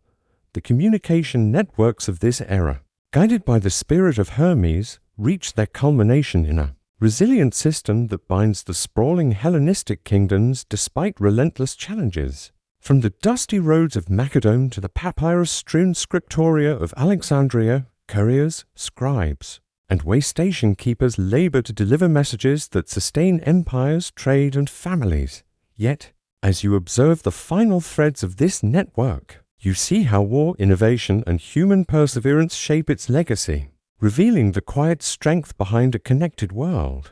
The network's endurance hinges on adaptability. You watch a courier, his satchel heavy with scrolls, navigate a rerouted path around a war-torn region where Seleucid and Ptolemaic forces clash. These conflicts, frequent in the 3rd to 2nd centuries BCE, disrupt roads and way stations, forcing runners to rely on local guides or alternate routes through mountain passes. You notice way station keepers, once reliant on royal funds, now bartering with merchants to keep supplies stocked. Their ingenuity ensuring couriers can continue. In ports, you see clerks adapting to increased maritime traffic, sorting letters with coded markers to prevent loss or response to earlier piracy incidents. Scribes, too, innovate, developing shorthand scripts to speed up copying. as the demand for decrees and contracts grows with the Hellenistic city's expansion. These small adjustments born of necessity keep the system alive. Yet, failures occur. You hear of a lost dispatch and order from a Seleucid king that never reached his general, leading to a botched campaign. Such mishaps, caused by storms, bandits, or simple error, highlight the network's fragility. 2.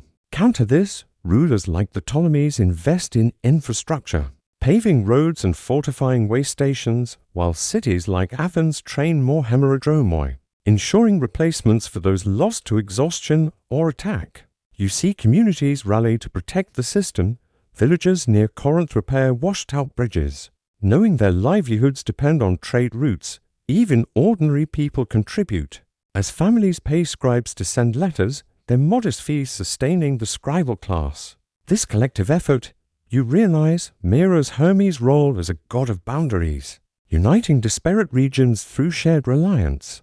The network's legacy lies in their lasting impact. You see how they enable cultural exchange. Greek coin spreads through letters, fostering a shared identity across kingdoms.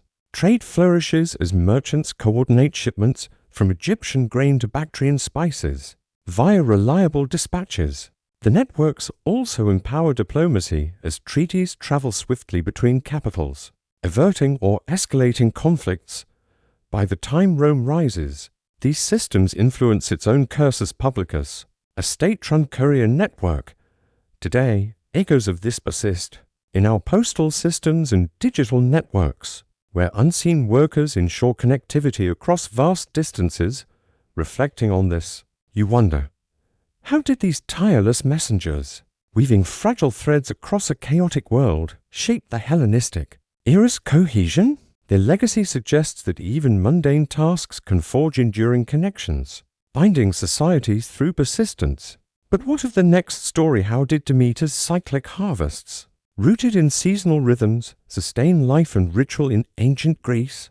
Demeter's cyclic harvests, seasonal farming practices, and the Eleusinian initiation. Imagine yourself in the fertile plains of Attica, around the 5th century BCE, where the spirit of Demeter, goddess of the harvest, guides the rhythm of life. You stand amid golden fields of barley, the air thick with the scent of earth and ripening grain. In ancient Greece, agriculture was the heartbeat of survival, and the seasonal cycles of planting, tending, and harvesting shaped not only daily life, but also sacred rituals like the Eleusinian mysteries. These practices, rooted in the mundane toil of farmers, sustained communities and wove spiritual meaning into the soil. As you walk through a village near Eleusis, you see how the practical and the divine intertwine, with every plough and prayer dedicated to Demeter's bounty. Farming in this era is a communal effort dictated by the Mediterranean climate's predictable seasons. You observe farmers, their hands calloused, preparing fields in autumn after the first rains soften the parched earth. They use wooden ploughs, often drawn by oxen, to break the soil, a laborious task that requires skill to avoid rocks or roots. Barley and wheat dominate, suited to Attica's dry summers, while olives and grapes thrive on terraced hillsides. You notice families working together. Men plough, women and children scatter seeds, their movements synchronized with the lunar calendar. Offerings to Demeter are common, a handful of grain tossed into the furrows or a libation of watered wine poured at the field's edge, small acts to ensure fertility. These rituals, you learn, are not mere superstition, but a practical acknowledgement of nature's unpredictability. Droughts or pests could ruin a season's work. The Eleusinian mysteries, held annually in late summer, elevate these agricultural rhythms to a sacred plane. You follow a group of villagers to Eleusis, a small town west of Athens, where Demeter's sanctuary stands. The mysteries, a secretive rite open to all Greek speakers, celebrate the myth of Demeter and Persephone, symbolizing death and rebirth. Through the harvest cycle, you see initiates clad in simple tunics preparing for the festival, which spans 9 days. They fast, carry myrtle branches, and purify themselves in the sea, their faces earnest yet weary from the journey. The priests of Eleusis, the Eumolpidae and Charax families, oversee the rites, their roles hereditary and steeped in tradition. You glimpse them organizing offerings, barley cakes, honey, and pigs sacrificed to honor the goddess, their blood. Believed to enrich the earth, the festival's logistics are as grounded as the fields. You notice local women baking bread for communal feasts, while men haul wood for altars or repair paths for the procession from Athens to Eleusis. A 14-mile trek, the sanctuary's wealth drawn from initiate fees and city-state donations funds these efforts. But you hear murmurs of strain. Maintaining the sacred precinct requires constant labor, from cleaning altars to guarding offerings against theft. Farmers, too, balance devotion with survival, contributing grain to the rites while ensuring enough remains for winter. These tasks, though repetitive, bind the community, linking the plow to the divine dot as you watch the initiates gather under Demeter's temple. You wonder, how did these agricultural and ritual cycles sustain both body and soul? And what tensions arose when nature or society tested their harmony? You linger in the sun-drenched fields of Attica around the 5th century BCE, where the spirit of Demeter governs both the toil of the harvest and the sacred rites of Eleusis. The rhythm of farming, planting, tending, reaping pulses through villages interwoven with the Eleusinian mysteries, a festival that elevates the mundane to the divine. As you walk among farmers and initiates, you see how these cycles sustain life, but also how they demand constant vigilance against nature's whims and societal pressures. The labor of the fields and the rituals of the sanctuary, though repetitive, are the threads that bind communities, yet they face challenges that test their resilience. In spring, you watch farmers tend sprouting barley, their hoes breaking up clods of earth while children scare birds from the crops. Irrigation is critical in Attica's dry climate. You see men digging channels to divert stream water, a task requiring communal agreement to share resources. Women gather to prune olive trees or tend vines, their chatter mixing with prayers to Demeter for a bountiful yield. These tasks, timed to the seasons, are precarious. Late frosts or locusts could devastate fields. You notice farmers storing surplus grain in clay pithoi, buried in courtyards to protect against spoilage or theft. These reserves, you learn, are both survival and currency, offered as taxes to Athens or donations to Eleusis sanctuary. The line between sustenance and devotion blurs, as every harvest supports both family and faith. The Eleusinian mysteries, held in late summer, demand similar diligence. You follow the procession from Athens to Eleusis, a 14-mile journey along the sacred way. Initiates, numbering in the thousands, carry torches and chant hymns, their steps heavy from fasting. You see priests of the Eumolpidae directing the crowd, ensuring order as they pass roadside altars. The rites are secretive, but you glimpse preparations, altars piled with barley cakes, pigs sacrificed in pits, their squeals echoing as offerings to Persephone. The sanctuary's logistics are immense. Local families provide food and lodging, their homes overflowing with pilgrims. You notice women kneading dough for communal feasts, while men repair the telesterion, the massive hall where initiates experience the mystery's climax, a revelation so sacred it's never recorded. These tasks, though mundane, are vital to the festival's success, yet tensions arise. You hear farmers grumble about Athens' growing demands, grain levies for the city's navy strain. Rural households, the sanctuary, too, faces pressure. Its wealth, from initiate fees and offerings, attracts thieves, prompting priests to hire guards. Natural disasters, like droughts recorded in the 5th century BCE, shrink harvests, forcing families to ration contributions to the mysteries. You see poorer initiates offering simple myrtle branches instead of costly animals, a sign of economic strain. Political rivalries also intrude. Athens' dominance over Eleusis sparks resentment from smaller demes who feel their traditions sidelined.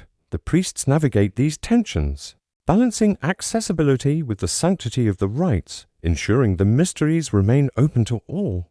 From slaves to aristocrats. As you stand in the shadow of Demeter's temple, you sense the delicate harmony of field and festival. How did these communities maintain their devotion through scarcity and conflict? And what happened when the balance between survival and spirituality faltered? You stand in the sacred precinct of Eleusis around the 5th century BCE, where the golden light of late summer bathes Demeter's sanctuary. The cycles of farming and the Eleusinian mysteries, intertwined like roots in the soil, reach their culmination in a delicate balance of survival and spirituality. The labor of Attica's farmers plowing fields, storing grain, praying for Demeters. Favor merges with the rituals of the mysteries, a festival that draws thousands to honor the harvest's eternal renewal. As you watch initiates emerge from the telesterion, their faces lit with quiet awe. You see how these practices, though tested by drought, war, and politics, endure through resilience and adaptation. The legacy of Demeter's domain reveals the quiet strength of communities bound by land and faith. The agricultural year resolves in the harvest, a tense yet hopeful time. You see farmers reaping barley with sickles, their movements rhythmic despite aching backs. Families thresh grain on communal floors, winnowing chaff in the breeze, while children stack olives for pressing. These tasks, critical for survival, feed into the mysteries. Offerings, grain, and oil sustain the festival's feasts. Yet, nature's unpredictability looms. You hear of failed harvests, like those during the Peloponnesian War for 31 to 400 for BCE, when Spartan raids or droughts left fields barren. Farmers adapt, planting hardier emmer wheat or sharing communal stores, their ingenuity a testament to Demeter's lessons of endurance. These efforts ensure enough grain reaches Eleusis, where priests distribute surplus to initiates, reinforcing the communal bond. The mysteries themselves resolve in their secretive climax within the telesterion. You cannot enter, but yet you sense. The initiates experience torchlit rituals, hymns, and revelations about Persephone's return, symbolizing life's renewal. The priests, Eumolpidae and Kerykes, orchestrate this with precision, despite logistical strains. You see workers repairing the sanctuary's walls damaged by storms, and women baking extra bread as pilgrim numbers swell. Athens' oversight, tightened after the war, brings challenges. Taxes on farmers increase, and some resent the city's control over Eleusis. Yet, the priests maintain inclusivity, allowing even the poorest to join with modest offerings, preserving the rite's universal appeal. You notice guards patrolling to deter thieves, a growing issue as the sanctuary's wealth goal vessels, votive statues tempts looters. This resilience shapes a lasting legacy. The mysteries, enduring into Roman times, spread Demeter's cult across the Mediterranean, influencing later harvest festivals. You see their echo in the fields of Attica, where communal labor fosters solidarity, a model for modern cooperative farming. The ritual's emphasis on renewal resonates in today's seasonal celebrations, from harvest fairs to religious rites, where communities gather to honor cycles of growth. The practical wisdom of storing grain or sharing resources persists in sustainable agriculture, a nod to the Greeks' balance of faith and survival. Reflecting on this, you wonder, how did Demeter's cycles, rooted in toil and reverence, anchor communities through hardship? Their legacy suggests that even routine acts sowing seeds. Sharing bread can sustain both body and spirit, forging bonds that outlast empires. But what of the next story? How did Ars overlooked skirmishes? The minor conflicts of the Peloponnesian War reveal the grit of survival in a fractured Greece. Ars overlooked skirmishes, minor conflicts, and military logistics in the Peloponnesian War. Picture yourself in the rugged hills of the Peloponnese, around the 31 BCE, as the shadow of Ars, god of war, falls not in epic battles but in the grinding, often overlooked skirmishes of the Peloponnesian War. This conflict, pitting Athens against Sparta and their allies, was defined not only by grand sieges but by countless minor clashes, and the relentless logistics that sustained them. You stand in a dusty camp near a small Attic village, where soldiers, farmers turned hoplites and their attendants toil in the mundane tasks that keep an army moving. These lesser-known struggles, from ambushes to supply runs, reveal the resilience of ordinary Greeks caught in a decades-long war that reshaped their world.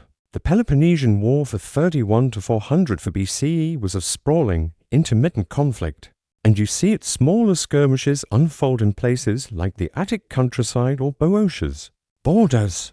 These were not the storied battles of Plataea, but quick, brutal encounters, raids on farms, ambushes on supply lines, or clashes over contested hills. You watch a band of Athenian light infantry, armed with javelins and small shields, patrol a wooded path to protect grain wagons from Spartan raiders. These troops, often young men or poorer citizens, move cautiously, their eyes scanning for movement. A skirmish erupts, shouts, flung spears, and a swift retreat, leaving only a few wounded and a stolen cart. Such encounters, you learn, were common, aimed at disrupting enemy resources rather than securing decisive victories. They wore down both sides, testing endurance over glory. Logistics, however, are the war's unseen backbone. You notice a quartermaster, his tablet scratched with tallies, overseeing the distribution of barley rations to tired hoplites. Supplies are critical.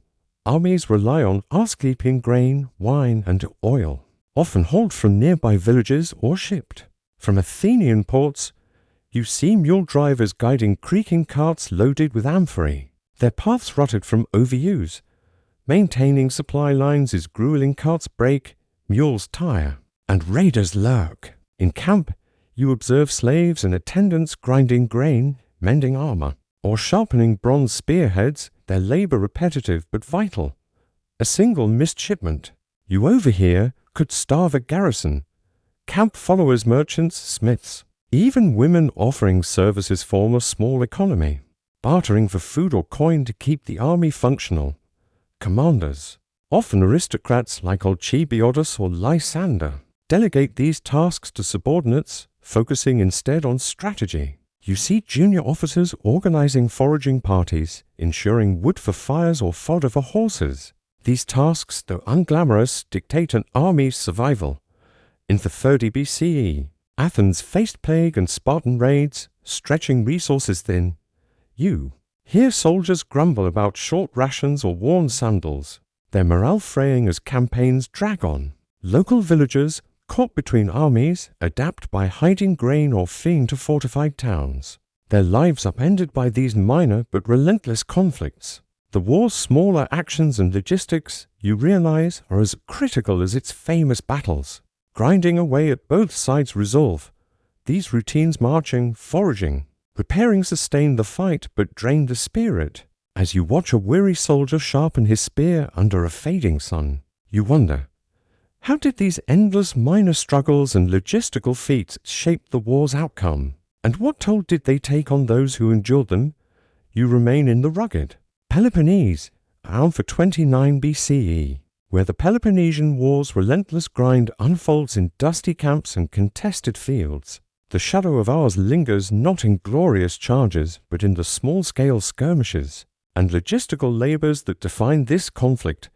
As Athens and Sparta clash, you stand among hoplites and camp followers witnessing the tireless efforts to keep armies fed, armed, and mobile. These minor battles and supply chains, though overshadowed by tales of sieges, are their lifeblood, revealing the resilience of soldiers and civilians caught in a struggle that tests both body and spirit. Yet, as you observe, you sense the mounting strain of war's demands on those who sustain it. Skirmishes punctuate the war's rhythm, far from the decisive battles recorded by Thucydides. You watch a group of Spartan peltas lightly armed troops ambush an Athenian supply convoy near Megara.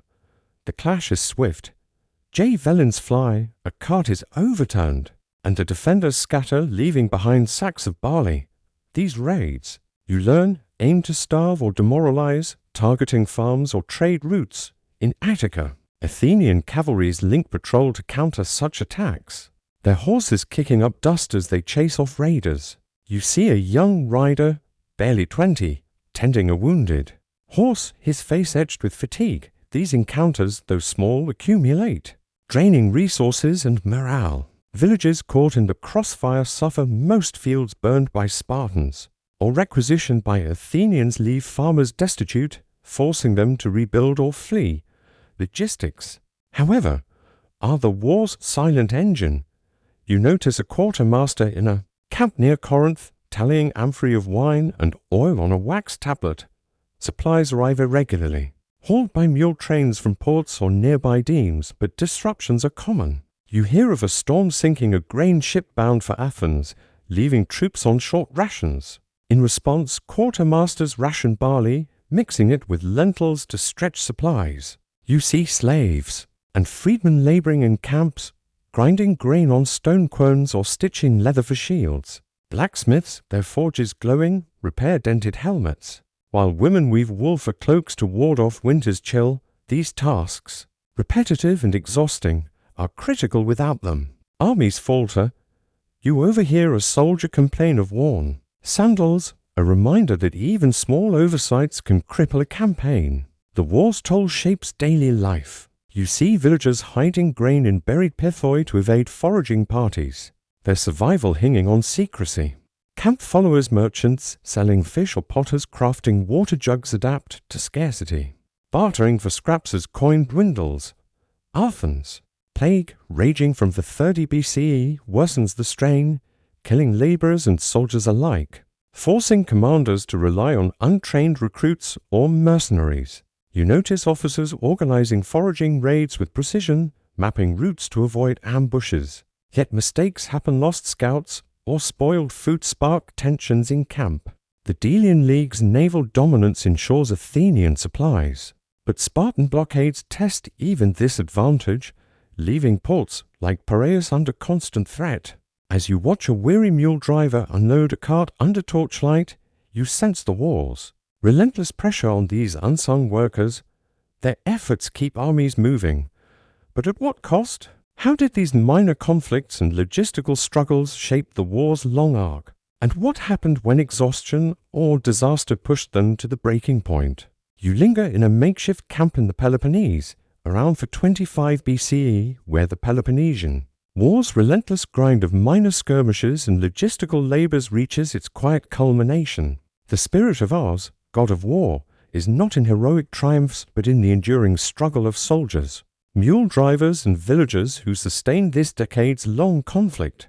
As Athens and Sparta wear each other down through raids and supply struggles, you see the toll of these overlooked efforts, yet also the resilience that keeps armies moving and communities intact. The war's outcome, you realize, hinges as much on these mundane tasks as on its famous battles, shaping a legacy of survival amid chaos. The skirmishes, though small, accumulate into a grinding attrition. You watch a nighttime raid near Plataea, where Athenian archers repel Spartan scouts attempting to burn a grain store. The clash is brief, arrows whistle, a few cries, then silence, but its impact lingers. A village's winter supply is saved, yet the fear of future raids persists. These minor conflicts, you learn, erode both sides' resources. Spartan invasions of Attica destroy crops, while Athenian naval raids on Peloponnesian coasts disrupt trade. You see farmers, their fields ravaged, adapt by planting quick-growing legumes or smuggling grain to fortified towns. These small acts of defiance, though uncelebrated, sustain communities caught in the war's crossfire, reflecting a gritty resilience that echoes Ars' unyielding spirit. Logistics, the war's lifeline, demands ceaseless ingenuity. You observe a quartermaster in an Athenian camp, rationing dwindling supplies after a failed shipment from Euboea. He mixes barley with wild herbs to feed the troops, while mule drivers repair broken carts with scavenged wood. The plagues, aftermath for 30 to 26 BCE, worsens shortages, with fewer hands to forge weapons or haul goods. You see women and slaves step in, grinding flour or sewing tunics, their labor filling gaps left by fallen soldiers. Naval logistics, Athens' strength. Face Spartan blockades, you hear of triremes rerouting to secret coves to unload supplies. These adaptations, born of necessity, keep armies functional. But mistakes, a lost convoy or spoiled food can tip the balance, as when Athens' Sicilian expedition for 15–13 BCE falters partly due to overstretched supply lines. The resolution lies in endurance. You see communities rebuild after raids, farmers sharing seeds to replant, and quartermasters training new recruits to maintain supply chains. The war's end in 400 for BCE, with Athens' defeat, reflects the cumulative weight of these struggles. Sparta's persistent raids and blockades outlasted Athens' resources. Yet, the resilience of ordinary Greeks, villagers hiding grain, Attendants mending armor leaves a lasting mark. Their efforts prefigure modern logistics, from military supply chains to humanitarian aid, where unseen workers sustain larger systems. The war's minor players, you realize, shaped history as much as its generals. Their quiet perseverance a testament to human tenacity. Reflecting on this, you wonder, how did these small-scale struggles and logistical feats, often ignored, determine the fate of empires? Their legacy suggests that survival lies in the mundane, in the stubborn will to carry on. But what of the next story? How did Aphrodite's legal bonds, the marriage arrangements of Athenian society, weave stability in a turbulent world? Aphrodite's legal bonds, marriage arrangements, and dowry negotiations in Athenian society step into the bustling streets of Athens. Around the 5th century BCE, where the influence of Aphrodite, goddess of love, manifests not in passionate tales, but in the meticulous arrangements of marriage that bind families and society.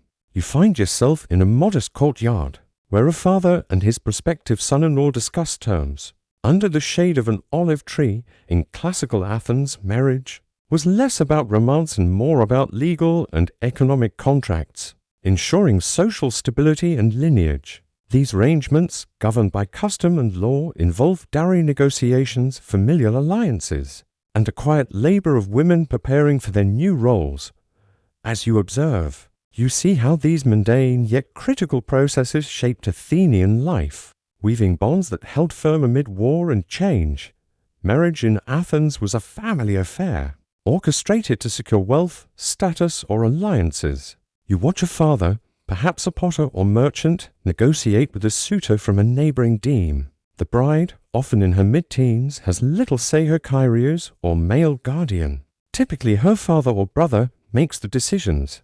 You overhear talk of the dowry, a crucial element, a sum of money, land, or goods like pottery or textiles, provided by the bride's family to ensure her security in her new household. The dowry, you learn, is not a gift but a legal obligation, returnable if the marriage dissolves. A typical dowry might include 1,000 drachmas, enough for a year's sustenance, or household items like looms reflecting the bride's role in domestic production. These negotiations, conducted over wine and bread, are tense but pragmatic. Balancing affection with economics. The process is steeped in ritual and law. You see the engesis, the formal betrothal, where families exchange pledges in front of witnesses, often neighbors or kin. A handshake seals the agreement, and a small offering to Aphrodite, perhaps a clay figurine or a libation of honey, is made at a household altar. The bride's mother, you notice, oversees preparations, weaving a new peplos for the wedding or packing the dowry's linens. Women's labor is vital. They spin wool, bake barley cakes for the ceremony, and teach the bride domestic skills, from managing slaves to budgeting grain. These tasks, though routine, ensure the household stability, as the bride's role as oikonomos, or household manager, is central to Athenian life. Legal protections, shaped by Solon's reforms c. 594 BCE, governed these arrangements, ensuring dowries are recorded and disputes settled in court. Yet, the system has its strains. You hear murmurs of families struggling to afford dowries, especially after the Peloponnesian War's economic toll for 31 to 400 for BCE. Poorer households might offer smaller sums, or rely on kinship networks to pull resources, while wealthy families use lavish dowries to secure political alliances. You see a scribe drafting a contract, his stylus marking terms on a wax tablet, a reminder that marriage is as much a legal bond as a social one. Widows and orphans, protected by law, face challenges if guardians mismanage dowries, leading to court cases that clog Athenian tribunals. As you watch the betrothal unfold, you wonder, how did these carefully negotiated bonds shape Athenian societies? Resilience, and what tensions arose when economic hardship or personal desires challenged tradition? You remain in the heart of Athens, around the 5th century BCE. Where the influence of Aphrodite weaves through the intricate web of marriage arrangements that anchor society. The courtyard hums with quiet activity as families finalize betrothals. their discussions blending economic pragmatism with ritual precision. Beyond the initial negotiations, the process of marriage in classical Athens unfolds through detailed preparations and legal safeguards ensuring stability for both families. And the polis, as you observe the women weaving bridal garments and scribes recording dowry terms, you see how these mundane tasks uphold social order, yet also how economic pressures and personal tensions test the system's resilience. The wedding itself is a carefully choreographed event steeped in tradition. You watch as the bride's family prepares for the gamos, the marriage ceremony, often held at dusk to honor Aphrodite's evening star. The bride, veiled and adorned with a saffron-dyed peplos, is escorted from her father's home to her husband's. A procession lit by torches and accompanied by hymns to Hymenaios, the marriage god. You see her mother and aunts carrying baskets of barley and flowers, offerings to ensure fertility and prosperity. The dowry, finalized during the engesis, is now delivered chests of linens, pottery, or silver coins are handed over, their value meticulously noted by witnesses to prevent disputes. You notice the bride's dowry includes a loom, symbolizing a role in weaving household textiles, a task that will occupy much of her life. These rituals, though repetitive, reinforce the legal transfer of the bride's guardianship from father to husband, cementing familial alliances. Women's labor is central to this process. You see them spinning wool late into the night, their fingers deftly twisting fibers into thread for the bride's trousseau. Older women teach the bride to manage the oikos or household, from rationing grain to overseeing slaves. This domestic work, you learn, is not just practical but a cornerstone of Athenian stability. Households produce goods like cloth or oil, contributing to the polis economy. Meanwhile, men handle legal details. You observe a scribe in the Acra drafting contracts on papyrus to record dowry terms, ensuring compliance with Solon's laws. These laws protect the bride, mandating that a dowry be returned in cases of divorce or widowhood. But you hear whispers of disputes, guardians misusing funds or husbands refusing to repay, leading to lawsuits that burden Athens' courts. Economic and social pressures strain these arrangements. The Peloponnesian War for 31 to 400 for BCE devastates household wealth, making dowries harder to assemble. You see poorer families pooling resources, offering modest goods like pottery instead of coin, while elite families leverage large dowries to secure ties with powerful clans. Like Alcibiades' kin, you overhear a father lamenting his inability to marry off multiple daughters, a common plight in lean times. Social norms also clash with personal desires. Brides, though rarely consulted, sometimes resist matches, causing family rifts. Widows, protected by law, face challenges remarrying if their dowries are depleted, leaving them dependent on kin. The polis intervenes, with magistrates overseeing disputes to maintain order. But tensions persist. As you watch the torchlit procession fade into the night, you sense the weight of these bonds. How did Athenians balance tradition with the pressures of war and want? And what happened when personal or economic crises threatened to unravel these carefully woven ties? You stand in the flickering torchlight of an Athenian household around the 5th century BCE, where the influence of Aphrodite culminates in the enduring bonds of marriage that anchor family. And polis, the rituals of betrothal and wedding, woven with dowry negotiations and women's labor, resolve in the establishment of new households, each a microcosm of Athenian stability. Yet, as the Peloponnesian War for 314 for BCE strains resources and social ties, these arrangements face challenges: economic hardship, legal disputes, and shifting roles that test their resilience. As you watch a bride cross the threshold of her new home, you see how these mundane yet vital processes shape society, their legacy enduring through adaptation and perseverance. The marriage process concludes with the bride's integration into her husband's oikos. You observe her, now the wife, managing the household, rationing grain, directing slaves, and weaving textiles that sustain the family's economy. Her dowry, perhaps 1,000 drachmas or a chest of linens, ensures her status, providing security. If widowed or divorced, you see her husband, now her kyrios, Consulting with kin to invest the dowry in land or trade, a practical step to grow wealth.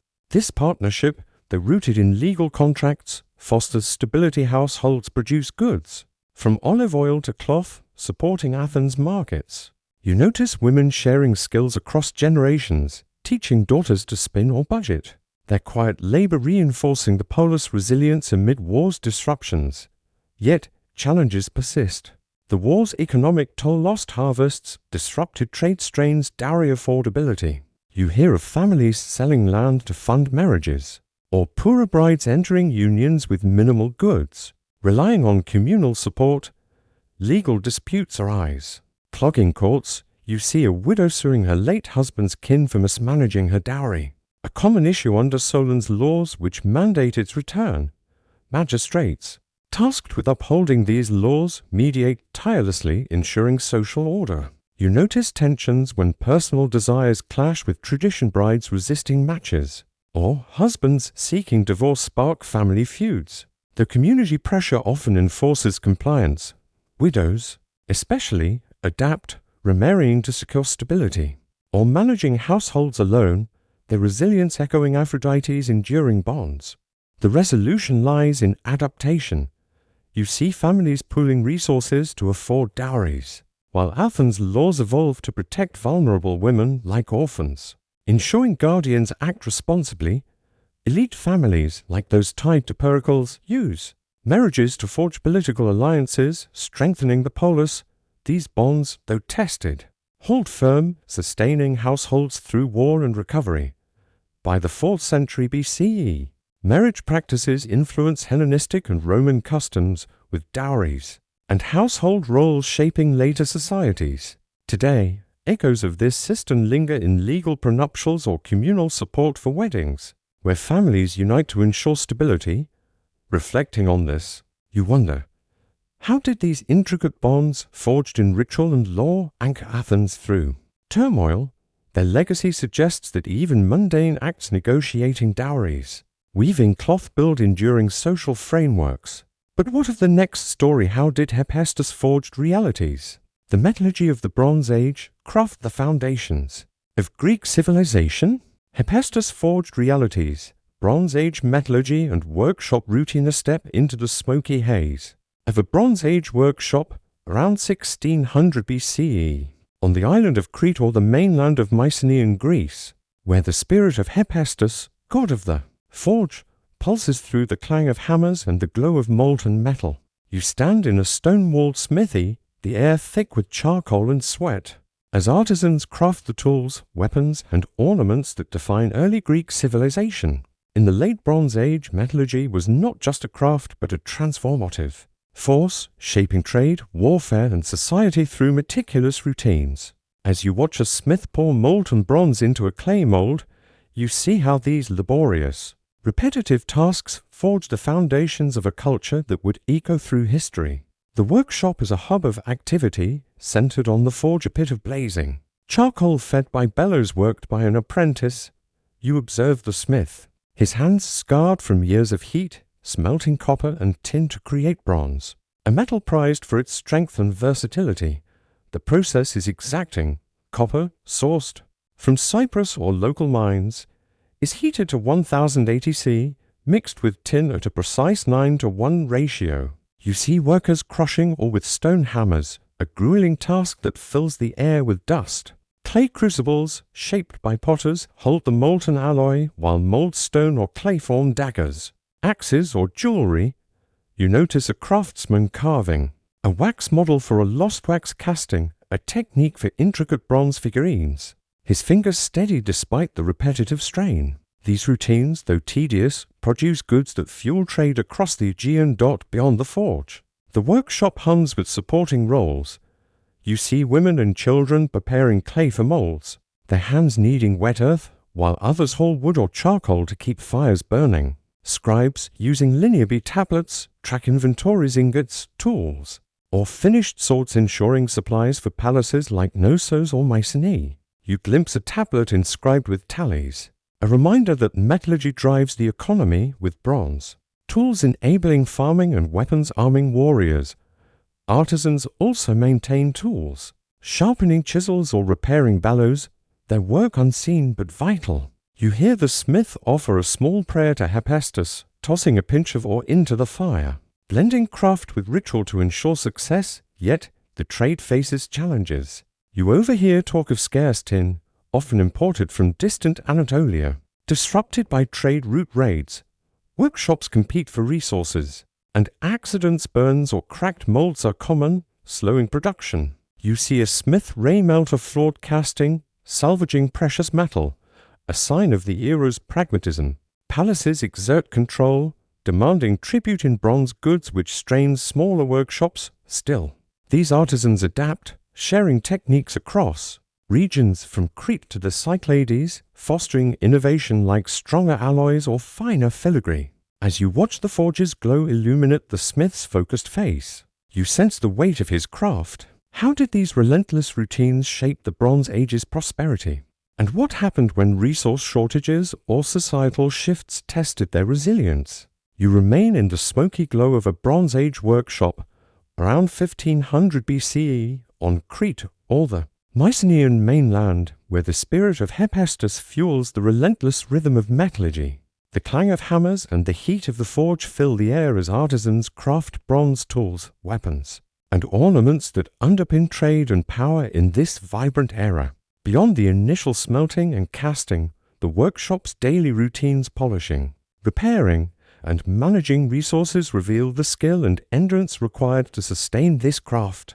As you watch a smith hammer a glowing bronze blade, you see the intricate web of labor that drives the Bronze Age economy, but also the challenges that threaten its stability. The workshop's heart is its production cycle. You observe a smith shaping a freshly cast dagger, filing its edges with stone tools to achieve a razor-sharp finish. Nearby, an apprentice polishes a bronze mirror, its surface gleaming for a noble's household. The process is meticulous. After casting, pieces are cooled, cleaned, and refined, often requiring hours of grinding or hammering. You see workers crafting clay molds for mass production, simple axe heads or pins, while others use the lost wax technique for intricate statuettes. Melting wax to create detailed molds. These tasks demand precision. A flawed mold or overheated bronze can ruin days of work. You notice a potter delivering fresh crucibles, their clay tempered to withstand the forge's heat, a reminder of the workshop's reliance on interconnected crafts. Supporting roles keep the operation alive. You see women sorting charcoal, ensuring a steady fuel supply, while children carry water to cool tools or quench metal. Scribes, scratching linear tablets, track shipments of copper from Cyprus or tin from Anatolia, their records ensuring palaces like Pylos receive their quotas. You overhear a discussion about a delayed tin shipment, a critical issue since tin scarcity forces workshops to ration or recycle old bronze. Workers salvage broken tools, re-melting them in crucibles, a pragmatic response to resource constraints. Rituals punctuate the labor. You see a smith pour a libation of wine to Hephaestus before a major casting, seeking divine favor to avoid cracks or impurities. Challenges loom large. You hear of trade disruptions, raids on Aegean ships, or conflicts in Anatolia cut off tin supplies, forcing workshops to barter with merchants or hoard ingots. Accidents, like a spilled crucible or a forge fire, halt production, while the physical toll burns, lung damage from fumes wears down artisans. Palatial demands at pressure. You see a messenger deliver orders for bronze spears, taxing the workshop's output. Yet artisans adapt, sharing techniques across regions like the Cyclades, where new alloy ratios strengthen tools. Some workshops, you learn, experiment with iron, a hint of the coming Iron Age, though bronze remains king. As you watch the smith's hammer strike with rhythmic precision, you sense the delicate balance of skill and survival. How did these workshops maintain their output amid scarcity and pressure? And what happened when disruptions pushed their ingenuity to the limit? You stand in the flickering light of a Bronze Age workshop around 1400 BCE on Crete or the Mycenaean mainland, where the spirit of Hephaestus drives the culmination of metallurgical craft. The relentless rhythm of forging, polishing, and resource management has built a thriving network of trade and power, crafting bronze tools, weapons, and ornaments that define this era. As you watch a smith etch intricate designs onto a bronze sword, you see how these workshops, through resilience and ingenuity, overcome scarcity and societal shifts to sustain the Bronze Age's prosperity. Yet, their legacy, born of fire and labor, faces the looming transition to the Iron Age, leaving enduring marks on Greek civilization. The workshop's routines reach their peak in the creation of finished goods. You observe artisans assembling a chariot's bronze fittings, each piece hammered and polished to fit precisely, destined for a Mycenaean noble. The process is collaborative. Smiths refine blades, while apprentices engrave decorative motifs, their chisels carving spirals inspired by Minoan art. You see potters delivering reinforced crucibles, their clay mixed with sand to endure higher heats, enabling larger castings like cauldrons. Scribes, using linear B, meticulously record outputs 100 spearheads for nosos, 50 pins for trade, ensuring palaces and merchants receive their share. These tasks, though repetitive, fuel the Aegean's economy, with bronze enabling agriculture, warfare, and art, from plows to votive statues offered to gods. Challenges test this system's resilience. You hear of tin shortages worsened by conflicts disrupting Anatolian trade routes around 1450 BCE, forcing workshops to melt down old tools or barter with Cypriot traders for scraps. Accidents, cracked molds, or forge fires halt production, while the physical toll of heat and fumes ages artisans prematurely. You see a smith, his hands bandaged, reworking a flawed axe head, salvaging costly bronze. Palatial demands grow, with kings like those at Mycenae ordering lavish goods, straining smaller workshops, yet adaptation thrives. Artisans share techniques across regions, refining alloys for stronger swords or experimenting with iron, a metal requiring new skills but promising abundance. You notice a smith testing an iron blade, its dull sheen a hint of the future. The resolution lies in this adaptability. Workshops pool resources, trading surplus bronze for scarce tin, while communities near mines contribute labor to secure supplies. The craft's legacy endures beyond the Bronze Age collapse. See 1200 BCE, you see bronze techniques influencing early Iron Age tools, with Mycenaean designs echoed in geometric art.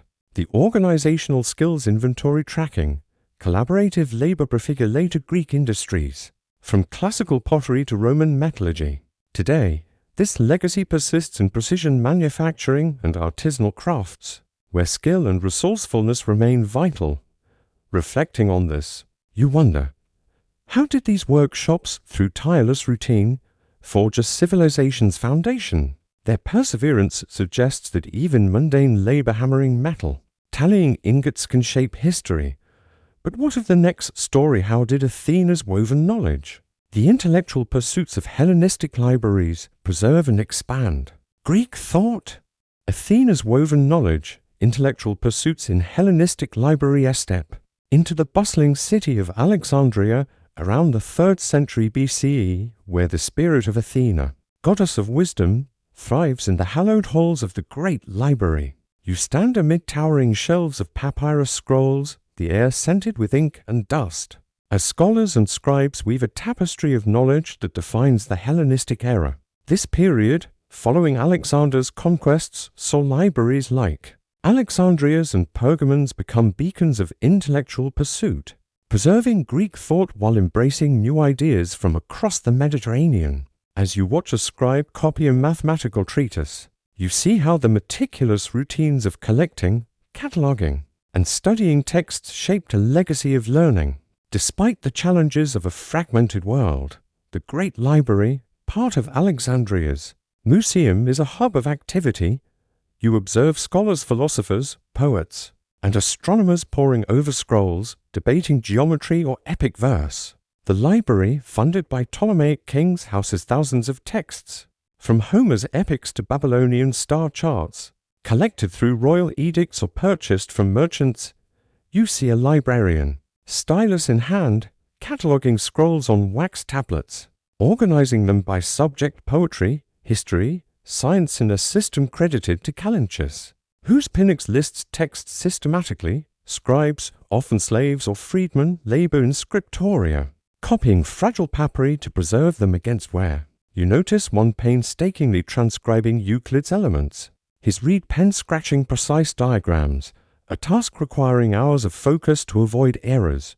Beyond copying, the library's work involves translation and synthesis.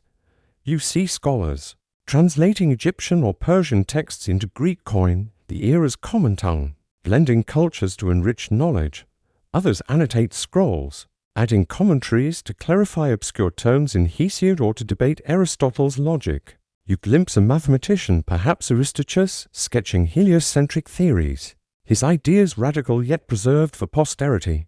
The library's staff, including cleaners and couriers, support this work, hauling water to mix ink or delivering scrolls to scholars' quarters.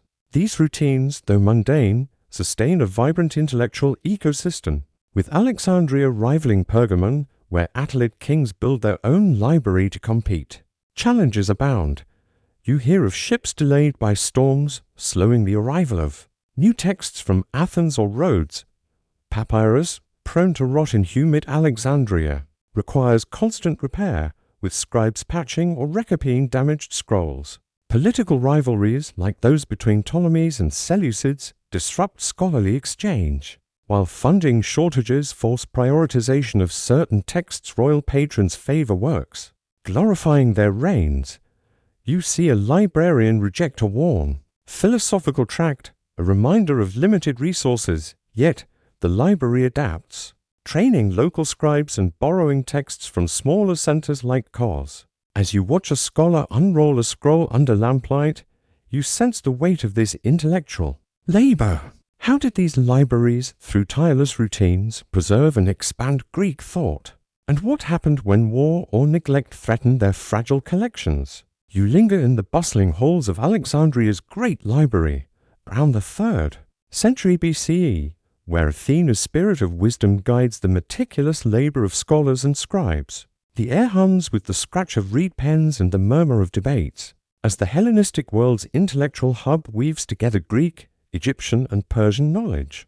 Beyond collecting and copying texts, the library's daily routines annotating, teaching, and preserving scrolls sustain a vibrant culture of learning. As you watch a scholar revise a commentary on Plato, you see how these tasks expand the boundaries of thought, yet face challenges from political rivalries and fragile materials that threaten their continuity. The library's work extends beyond mere preservation. You observe scholars engaged in critical analysis, their tables strewn with scrolls as they cross-reference texts. One, perhaps Zenodotus, compares versions of Homer's Iliad, correcting errors to standardize the text, a task requiring deep knowledge of dialects. Others, like Eratosthenes, measure the Earth's circumference using mathematical scrolls, blending observation with theory. You see scribes translating Babylonian astronomical records into Greek coin, their translations bridging cultures and enriching cosmology. These efforts, you learn, are collaborative scholars debate in the Museum's courtyards, refining ideas through dialogue. Scribes, meanwhile, produce multiple copies of key texts, like Aristotle's works, for distribution to smaller libraries in Rhodes or Antioch, spreading knowledge across the Hellenistic world. Supporting these pursuits are countless routine tasks. You notice apprentices mixing ink from soot and gum, their hands stained as they prepare vats for scribes. Others repair papyrus, stitching tiers with thread or pasting new strips to worn scrolls, a delicate process to combat Alexandria's humid climate. Couriers, often young boys, shuttle texts between the library and scholars' quarters, dodging crowded streets. You see a librarian updating the Pnyx Calyptus catalogue, adding new entries for medical treatises from Kos, a task that ensures accessibility but demands endless precision. Women, though rarely scholars, contribute indirectly, weaving baskets to store scrolls or selling food to sustain the library's workers, their labor knitting the community together. Challenges test this intellectual ecosystem. You hear of Ptolemaic funding cuts as kings divert gold to wars with the Seleucids, forcing librarians to prioritize copying royal histories over philosophical texts. Political tensions disrupt text exchanges. you learn of Pergamon's ban on exporting parchment, a rival material to papyrus, to hinder Alexandria's growth. Fires or floods occasionally damage scrolls, and you see scribes rushing to salvage waterlogged texts, a race against rot. Scholars also face intellectual disputes, rival schools in Athens, or Ephesus challenge Alexandria's interpretations, sparking debates that delay publications. Yet, the library adapts, training more scribes locally and borrowing texts through merchant networks, ensuring knowledge flows despite obstacles. As you watch a scribe carefully unroll a crumbling scroll, you sense the fragility and resilience of this intellectual labor. How did these routines, weaving diverse traditions into a cohesive legacy, sustain Hellenistic scholarship? And what happened when war or decay threatened to unravel this tapestry of knowledge? You stand in the quiet glow of Alexandria's great library around the 3rd century BCE, where Athena's spirit of wisdom culminates in the enduring legacy of Hellenistic scholarship. The relentless routines of copying, cataloging, and debating have woven a vast tapestry of knowledge, preserving Greek thought while integrating Egyptian, Persian, and Babylonian insights. As you watch a scholar unroll a scroll of Euclid's geometry, you see how these labors, though tested by war, decay, and political strife, sustain a vibrant intellectual culture. The library's resilience, built on the dedication of scribes, librarians, and scholars, ensures its influence echoes through centuries, shaping the foundations of Western learning. The library's work reaches its peak in the synthesis and dissemination of knowledge. You observe scholars like Apollonius of Rhodes composing epic poetry, drawing on Homeric texts preserved in the library's stacks, while others, like Hipparchus, refine astronomical models using Babylonian star charts. These efforts, you learn, are not solitary debates in the museum's halls spark breakthroughs. From advances in optics to medical discoveries credited to Herophilus, scribes play a crucial role, producing clean copies of texts for export to cities like Pergamon or Syracuse, spreading ideas across the Hellenistic world. You see a courier preparing to deliver a bundle of scrolls to a distant school, each text a thread in the web of learning. Librarians, updating Calentus Pinax, ensure accessibility. Their cataloging system a model for future libraries. Yet, challenges threaten this legacy. You hear of fires, like one in 270 BCE, damaging sections of the library, forcing scribes to recopy charred scrolls. Papyrus, fragile in Alexandria's humidity, decays quickly, and you see workers patching texts or switching to costlier parchment. A shift spurred by Pergamon's rivalry. Political instability. Ptolemaic wars with Seleucids disrupts funding, with kings prioritizing military campaigns over scholarly grants. You notice a librarian prioritizing royal propaganda over philosophical works, a compromise to secure funds. Scholarly disputes also flare, as Stoics and Epicureans challenge each other's texts, slowing consensus. Yet, the library adapts, scribes train apprentices to increase output, and scholars barter with merchants for rare texts, ensuring the flow of knowledge. The resolution lies in this adaptability. You see the library's influence endure, with its texts shaping Roman scholarship and Byzantine libraries. The cataloging systems and translation practices pioneer modern library science, while discoveries in mathematics and astronomy inform Renaissance thinkers. The collaborative spirit, scholars debating, scribes preserving echoes in today's universities and research networks, despite losses, like the library's eventual decline by the Roman era. Its legacy persists in the preservation of texts, like Aristotle's or Euclid's, which underpin modern science and philosophy. Reflecting on this, you wonder, how did these tireless routines, weaving disparate knowledge into a cohesive whole, shape the course of human thought? Their legacy suggests that even mundane tasks, copying scrolls, cataloging texts, can forge enduring intellectual foundations.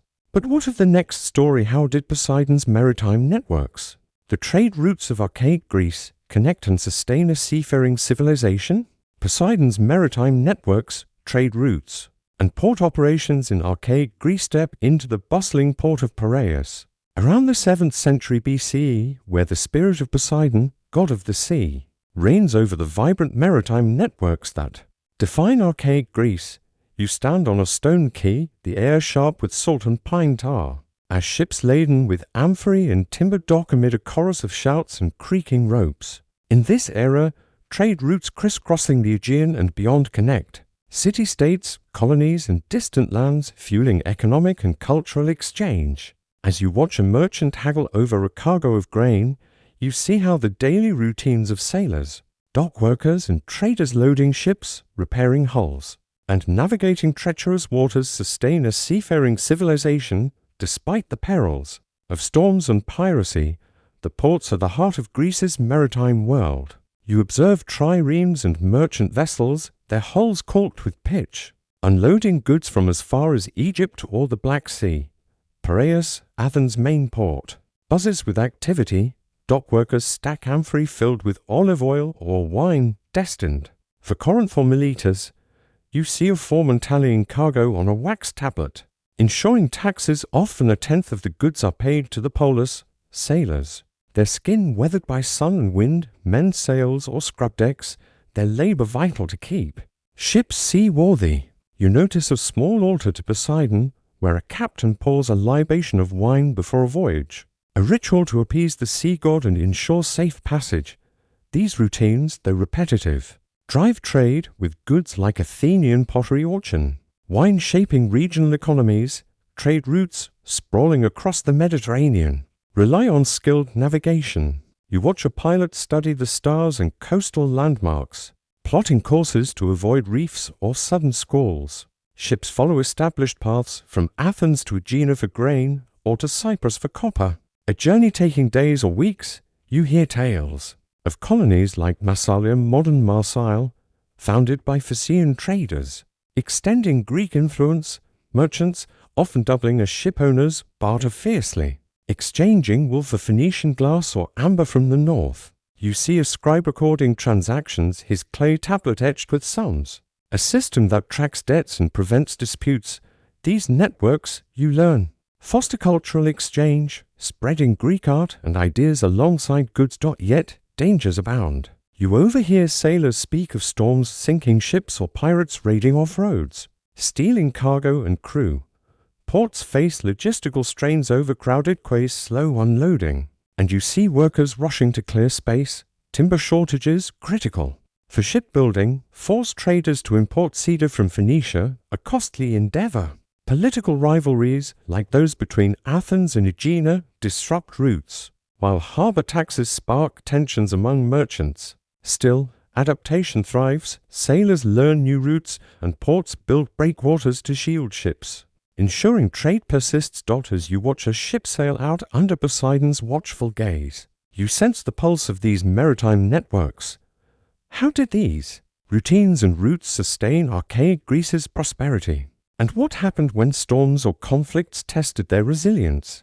You remain on the bustling quay of Piraeus around the 7th century BCE, where Poseidon's domain thrives in the ceaseless activity of archaic Greece's maritime networks. The port hums with the clatter of amphorae and the shouts of sailors, as trade routes linking city-states like Athens, Corinth, and distant colonies pulse with goods and ideas.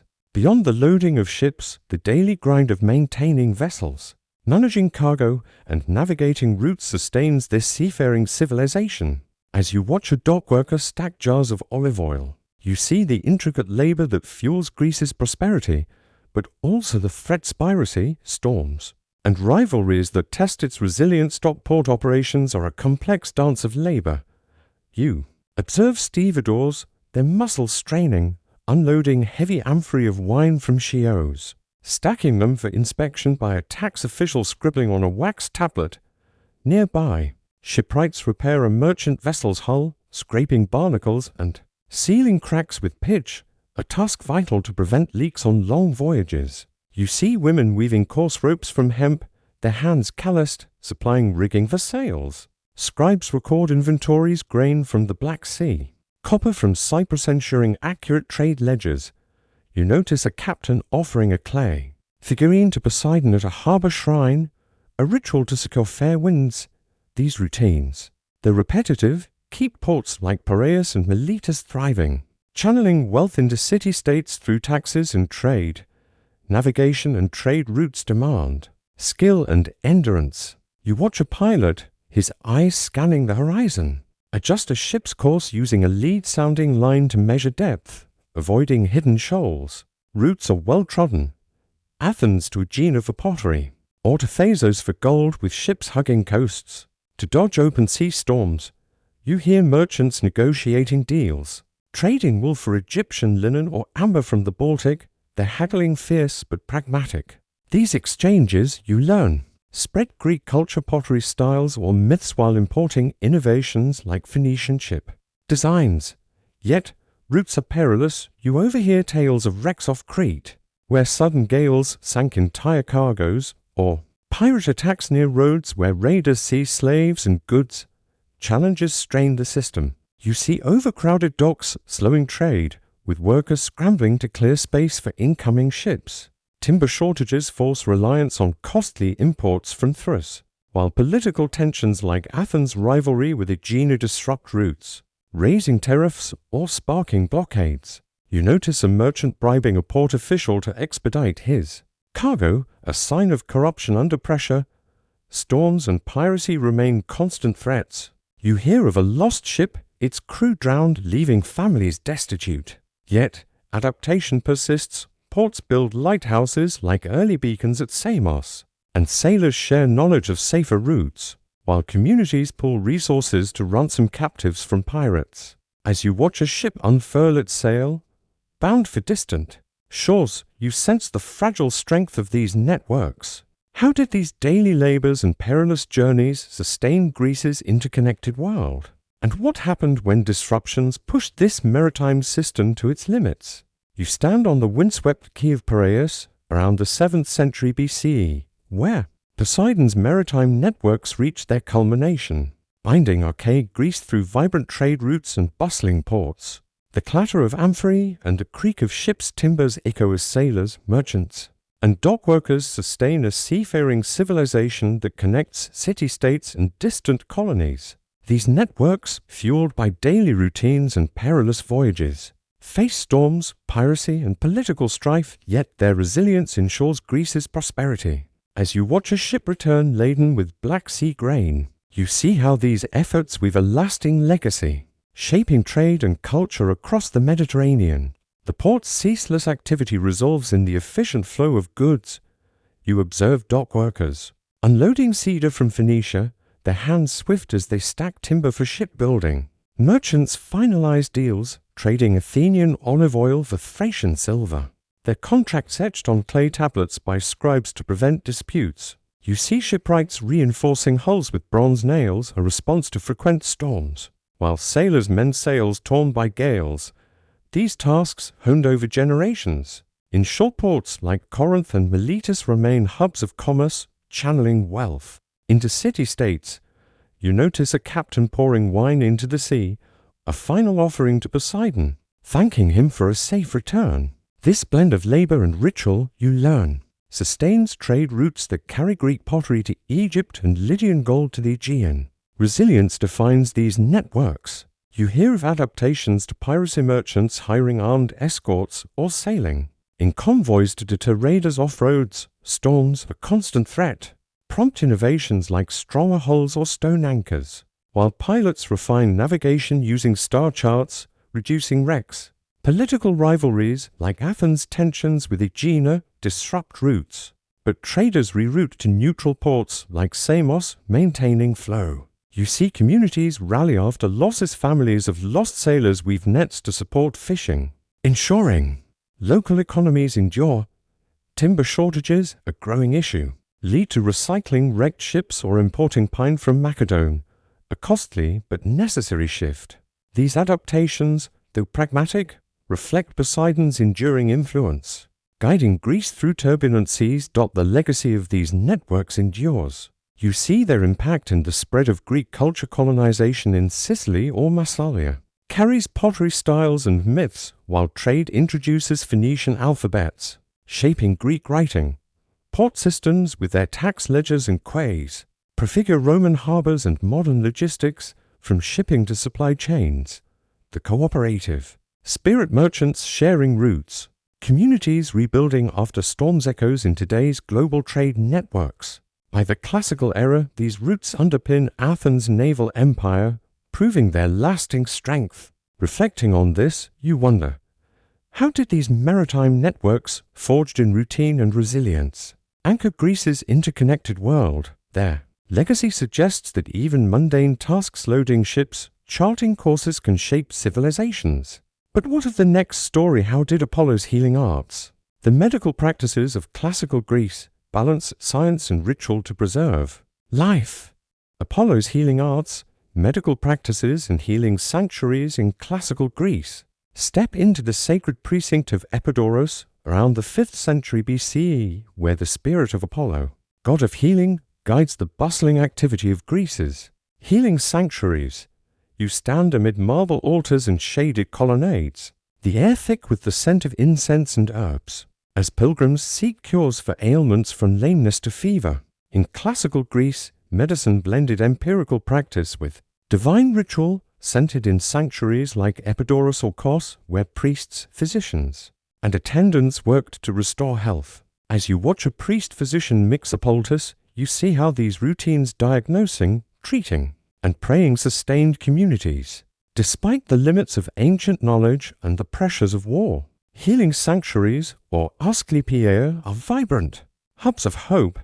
You observe pilgrims, some hobbling on crutches, offering votive gifts, clay limbs or coins at Apollo's altar, seeking divine favor. The sanctuary at Epidaurus, dedicated to Apollo's son Asclepius, draws thousands, its priests, trained in both ritual and practical care. You see a priest-physician examining a patient, noting symptoms on a wax tablet, blending observation with prayers.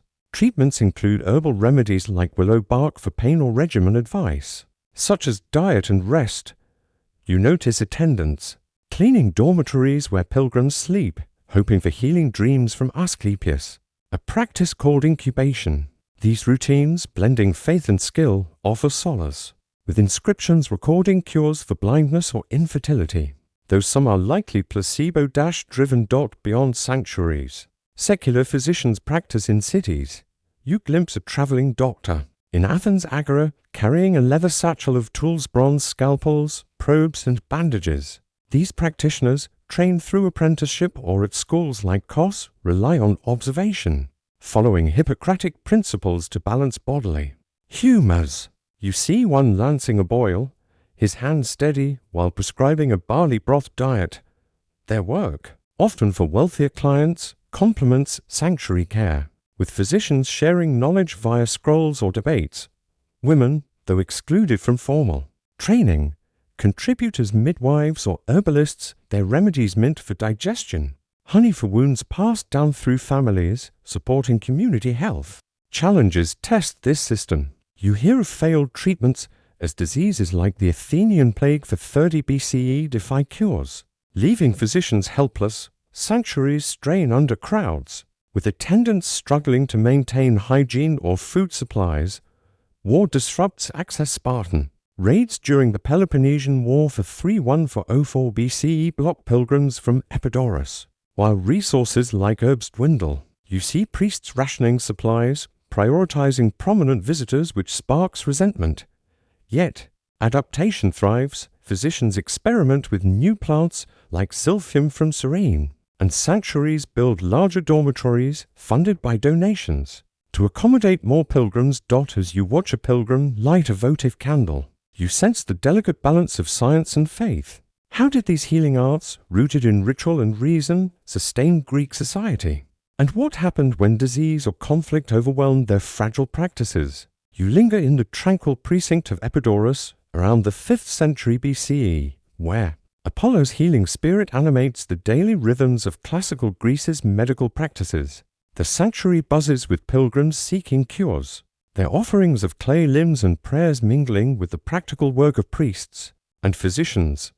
Beyond initial diagnoses, the routines of treating ailments, maintaining sanctuaries, and sharing knowledge sustain a delicate balance of science and faith. As you watch a priest-physician apply a honey-soaked bandage, you see how these efforts nurture Greek society.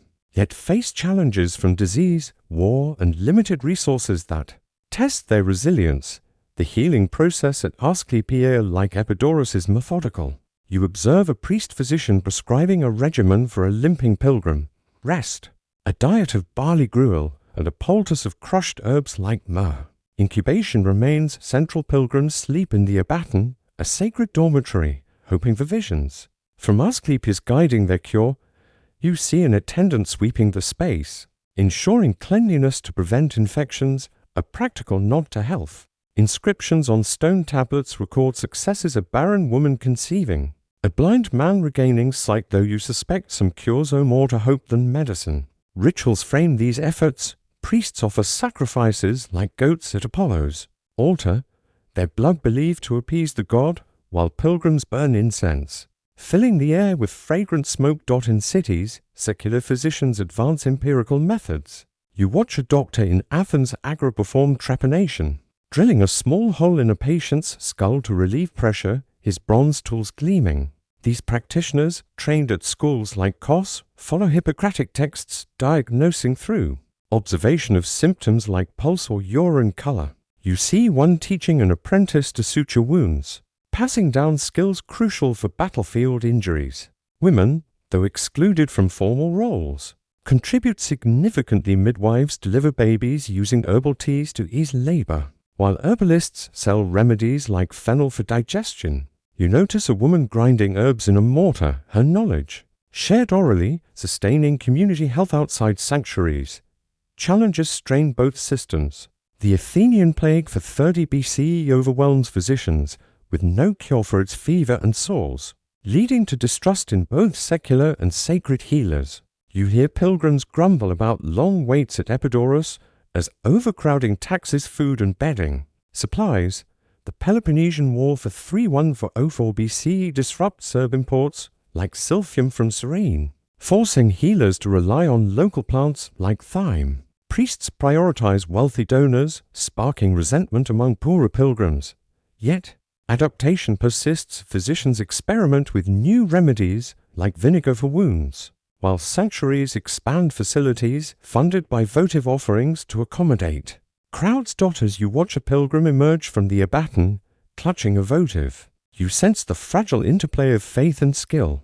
How did these healing practices, blending ritual and reason, sustain hope amid suffering? And what happened when crises like plague or war pushed them to their limits? You stand in the serene precinct of Epidaurus around the 5th century BCE, where Apollo's healing spirit culminates in the enduring legacy of classical Greece's medical practices. The sanctuaries of Asclepius and the work of secular physicians, blending ritual and reason, reach their peak in restoring health and hope to communities battered by war and disease. As you watch a pilgrim dedicate a clay votive, claiming relief from fever, you see how these practices, through meticulous care, sacred rituals, and adaptation, sustain society. Yet, the limits of ancient medicine and the strains of crises like the Peloponnesian War test their resilience, forging a legacy that shapes healing arts for centuries. The healing process at Asclepiae resolves in the interplay of faith and practice. You observe priests at Epidaurus guiding pilgrims through incubation, where dreams from Asclepius inspire cures, perhaps a vision prescribing a honey poultice or exercise. Inscriptions boast of miracles, like a mute child speaking, though you note many recoveries likely stem from rest and diet. Priests administer treatments, like willow bark tea for pain, while attendants maintain hygiene, scrubbing stone floors. To curb infections, you see a priest-physician consulting a scroll, possibly an early Hippocratic text, to refine a regimen, blending divine guidance with observation.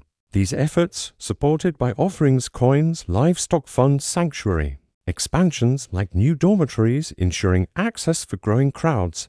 Secular physicians, meanwhile, advance empirical care. You watch a doctor in Athens set a broken arm, using splints and linen bandages, his methods rooted in Hippocratic principles of humoral balance.